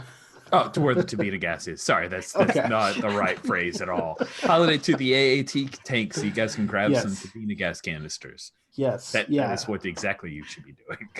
Not this weird phrase. I think I'm feeling the same level of like exhaustion and like limping as the Tauntaun is. So it's just like physical stamina, mental stamina, 1 success. Still keeping it together. 1 die left. Should I still roll my complication die? If as long as you get a success, I you already can keep got the those success, dice. Yeah. So, yeah. So we're good. 1 success, 1 fail. All right. So you lose 1 of those dice, and you're able to take down the persistence because you have 1 success. That intensity doesn't come true. You make it down to being a gas. You see that she's open. That AAT is open. Someone's going to have to go out and get those canisters. And at this point, it's quiet. Zaid has taken down all of the small arms, the people that were shooting at you. Maybe they are in hiding, but someone's got to get out of the ATST and go get those canisters and then reload them in so that you guys can use the main guns. Yep. I think I'm the one to do that. I want All to right. place a hand on your good shoulder. Say, don't you think that this is the ranking soldier's duty? I think if you get killed, there will be nobody to do whatever the hell we're supposed to do next with this thing. Look, we got this Tabita gas for 1 reason. That's to blow the hell out of some rebel scum. And that's your job, damn it. So my aim's worse than Cleveland's. I never told him that.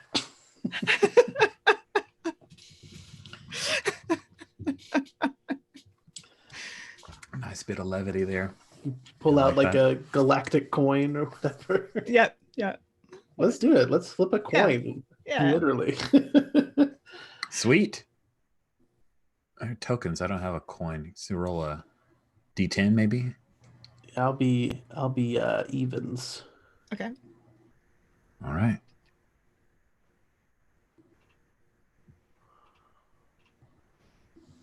Okay. Odd. 7. It's Zaid. Yep. It's All right. quiet. There's a bunch of smoke. Off in the distance, you can hear explosions. The radio's out, so any communications that are coming back from the 511th, they're out. Yeah.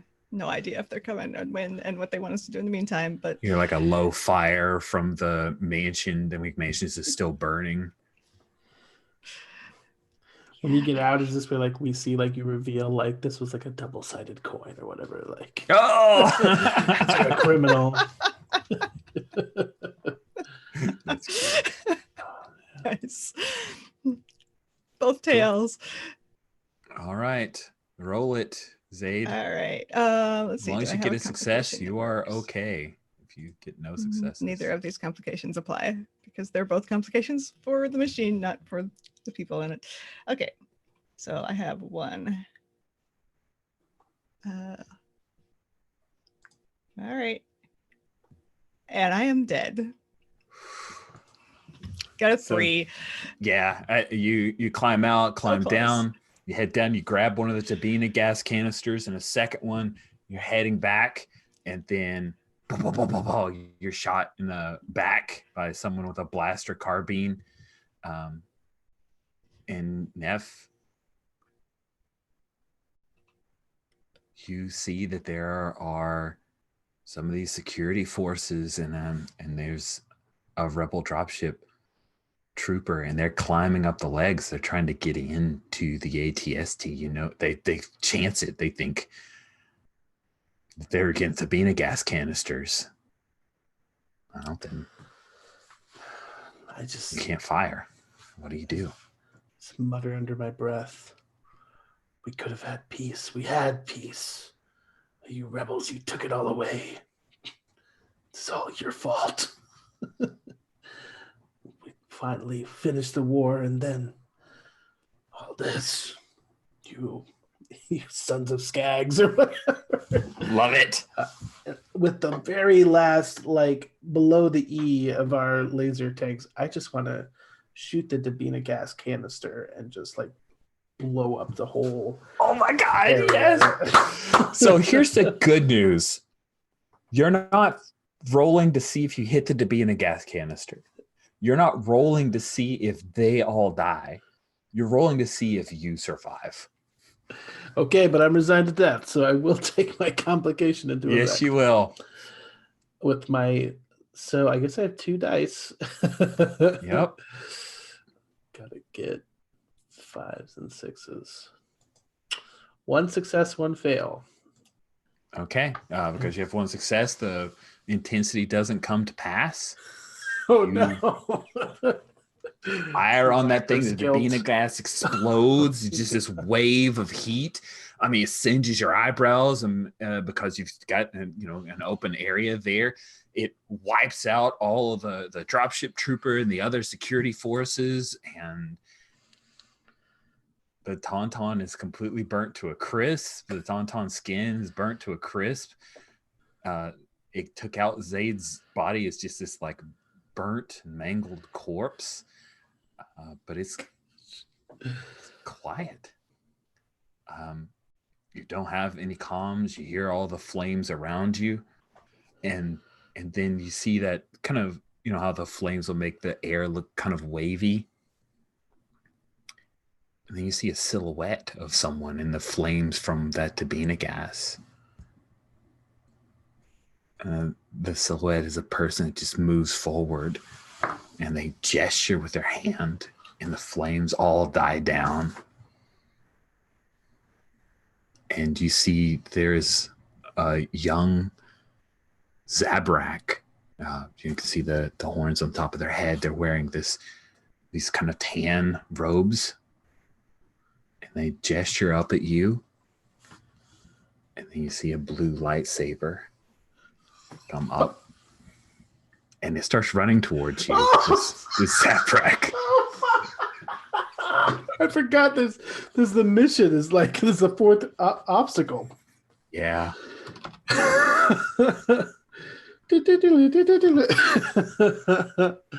Oh man. And astute eyes will pick that the Zabrak from one of the horns has like what looks like a little braid hanging down to indicate that it is a Padawan.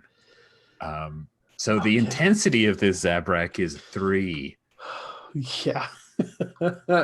There's no way. I guess I could include multiple complication dice. Yeah. Because I would have to have at least 3 dice and have them all succeed to even like make an impact. Okay, Tauntaun is down, but because we didn't get a 0, it's technically somehow still operable in some way. Correct. So I'll just suggest that like the cockpit is full of blood. Things are probably not working great. No. There's all kinds of stuff sparking. Your main gun is down. Your Dabina gas, you can see that it's in the red. You're not sure if you have any shots left. She's got one good leg, and you've got blasters, on your personal, on your person. You have a blaster. So I'm gonna add a complication to the tauntaun that it's mortally wounded. Nice. Yes, I So buy it. I with like the last like dying like death spasm, I want to try to like send one foot like out to just like kick the Zabrak right in the chest, Yes, you pull this off. That's gonna hurt a lot. Yeah.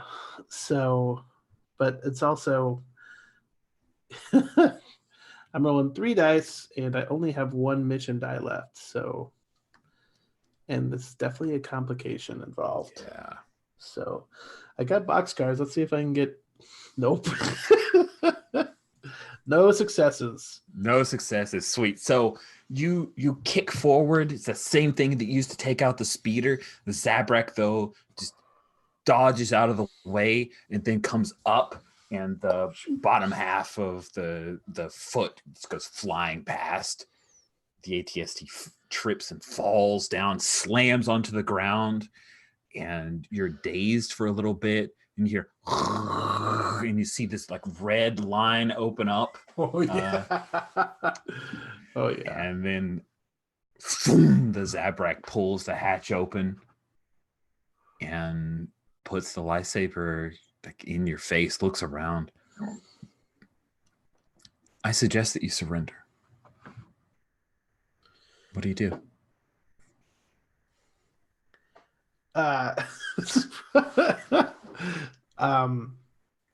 Let me just pick out the perfect Star Wars swear before I. Yeah. Oh yeah. I think I would just say like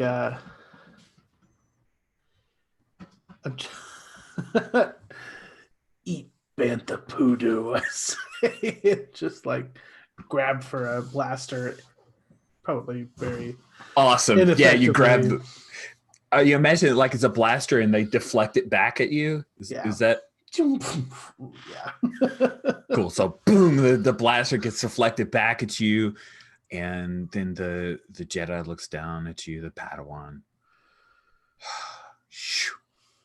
and they go in and look around and see that everyone else is dead, and then you're left the smoking ruins of the drunk tauntaun, and that will bring Hell on Legs to a tragic conclusion. Wow. Wow. Yeah. That got intense. That got bad for you guys. Oh man. So it is hell. War's hell. We are done. Thank you guys so very much for playing your characters like to the hilt. That was great. I haven't played a Star Wars game quite like that. Let's do some stars and wishes, a little bit of our like aftermath, as it were, for this. You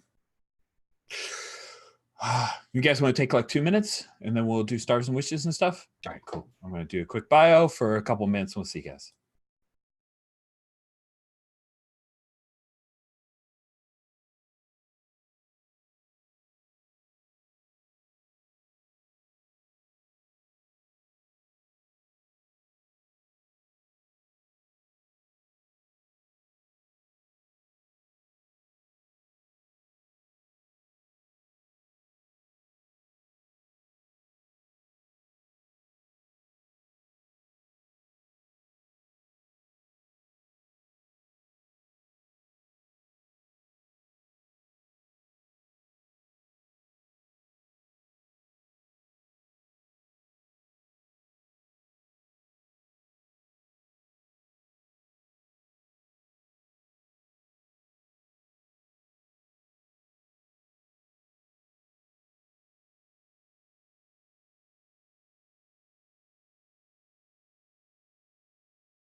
It's my first TPK in a really, really, really long time.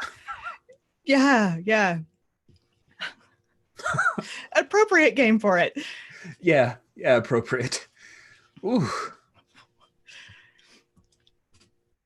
That was crazy. I'm back. There we are. Yeah, welcome back. Hey everybody, thank you so much for playing and for playing like full throated. That was gutsy. Nobody shied away, even to the last. Like that was awesome. So let's just do stars and wishes. Remember, stars are giving props and kudos to your fellow players for awesome moments or talking about particular aspects of the game that you will definitely remember. And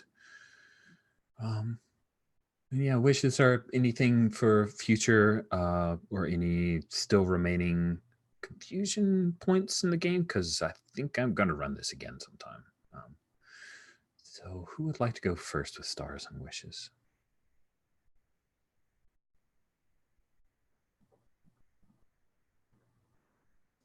I'll go first. As always, Rich, thank you for running the lovely game. This is a heck of a hack. It was really fun to play as the ATST. I had my trepidations about playing the Empire because there's always like that, are we the baddies here? But I think we walked that line well. Beth, I loved Zaid. I particularly loved, even early on, the amphibious choice that you made. That was such a fun moment, and it led to a really cool, like, just completely bypassing an obstacle, which was awesome. And then Michael, the tauntaun coat, pulling it from the house was just so good, so amusing. And then the A+ interaction between Zaid and Neff after Crayburn had died, and you're like, let's flip a coin for it. And you did. You just like, okay, which one of us is going to go out in that field and die for the Tabina gas? That was most excellent. Yeah. Super happy. Cool. Any wishes? I wish to play this again. I wish to actually play this. I wish to play this in the original setting, like a World War II or a Vietnam fighting tank or something like that. I think this system has a lot of legs. Sorry. Oh yeah. It reminds me in a weird way of One Percenter, where it has a lot. The system is so simple. It actually, in a way, with the success ratings, it borrows a lot from One Percenter in that way. But I could see hacking this into a lot of things. I'm definitely going to be picking it up. I don't. Yeah, that's my only wish. I want to play it again. Good. Thank you so much, Greg. So I'd like to go next, Mike or Bethany. Very big star to Greg for just being like, oh, a complication, I'm blind in one eye. That was awesome. You just picked like the most damaging complication. I have no depth perception now. And kind of the same for Michael's. Well, I'm gonna shoot the Tabina gas and just explode everything. We all just like went for the most destructive to ourselves and the enemy approach at all times, and I loved it. It was exactly perfect for these characters and this situation. And Rich, yeah, this is like an inspired choice for telling a tragic story of like the remnants of the Empire and just like the low level soldiers still fighting for the Empire that no longer really exists. Yeah, it was like it is a very good game choice for it, and it's a very good hack of that game choice for it. Good. Cool. Any wishes, Bethany? I think I spent the first session being a little confused about the like when you lose dice. So like when you lose dice and when you take damage, I think I haven't read the original text. I don't know, like, if it's just a thing with the text that made it confusing, or if it's just that I didn't quite grasp that situation. So you lose all the dice you fail on, and also you lose dice if you fail by more than 3 points or more, right? Yeah. Okay. So I was actually applying it wrong up until this session. So you lose any dice that you don't succeed on. You also potentially lose dice if you don't get enough successes against the intensity of your target. So okay. That's the part that I was applying wrong. So the part of making sure you guys are losing dice whenever your roll fails, that's just me not explaining it clear enough. It's pretty clear in the rules. I just didn't do a good job of reminding folks, hey, every time you roll a fail, that die goes away. Yeah, I think I actually did that the first session, but at the beginning of this session, I was like, wait, do we only lose them if we?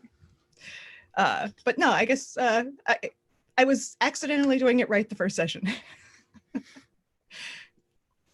And if I had been applying the way that the damage works in the first session, it probably would have been a lot harder. It seemed a little easier and less damning, like you guys had a lot of dice left over after the mission. Mm-hmm.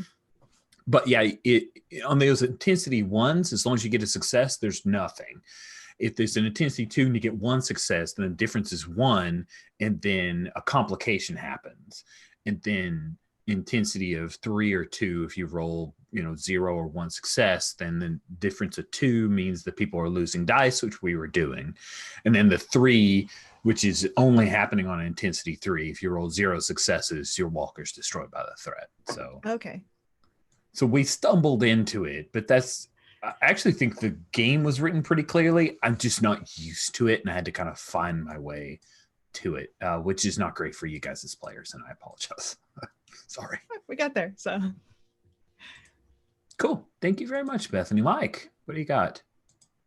Well, yeah, I definitely want to give a star to you, Rich, first off, because I love playing with you, because I know that you've played however many different game systems. Look at your ladder to really point that out.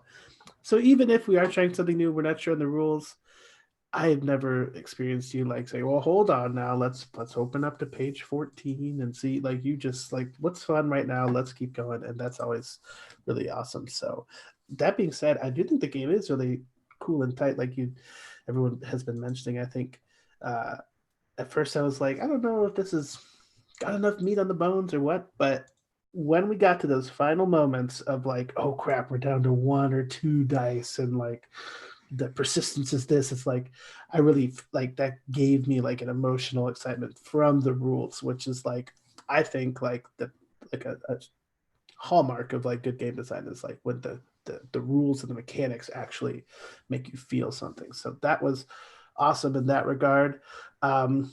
Stars to to Greg for like having like Crayburn like come out into this like cool, like breaking out of his cocoon, making this makeshift grenade launcher, and it was just like only to be like splattered like a ketchup packet, as Rich said, which was so great. And Zaid, like the one good guy maybe like in this whole squadron, that was great to see him like that. I just think everybody did a great job of playing with this like emotional irony of like, we're not playing good people, and we signed up to play a game with like not good people. And I'm like, what is that going to be like? And Richie brought it with those just like nasty NPCs, It's just like Modi was just despicable, and it felt great. And then the fun of like trying to like create a character that like you could relate to in some ways, but was still a bad person. That was really interesting challenge. So thank you, I guess, Stars, for making that experience possible within 2 sessions. That was really cool. And I'm glad everybody died. That was my favorite. And I was like, I thought somebody's going to survive. Nope. I'm telling you, when you started the Zabrak Jedi's like entrance, I literally had chills. Like, oh gosh, I was fully into it at that moment. So, um, wishes, it's just yeah, more games from this perspective of like a non-traditional protagonist or whatever. I think that's something that the new Star Wars movies kind of let down with.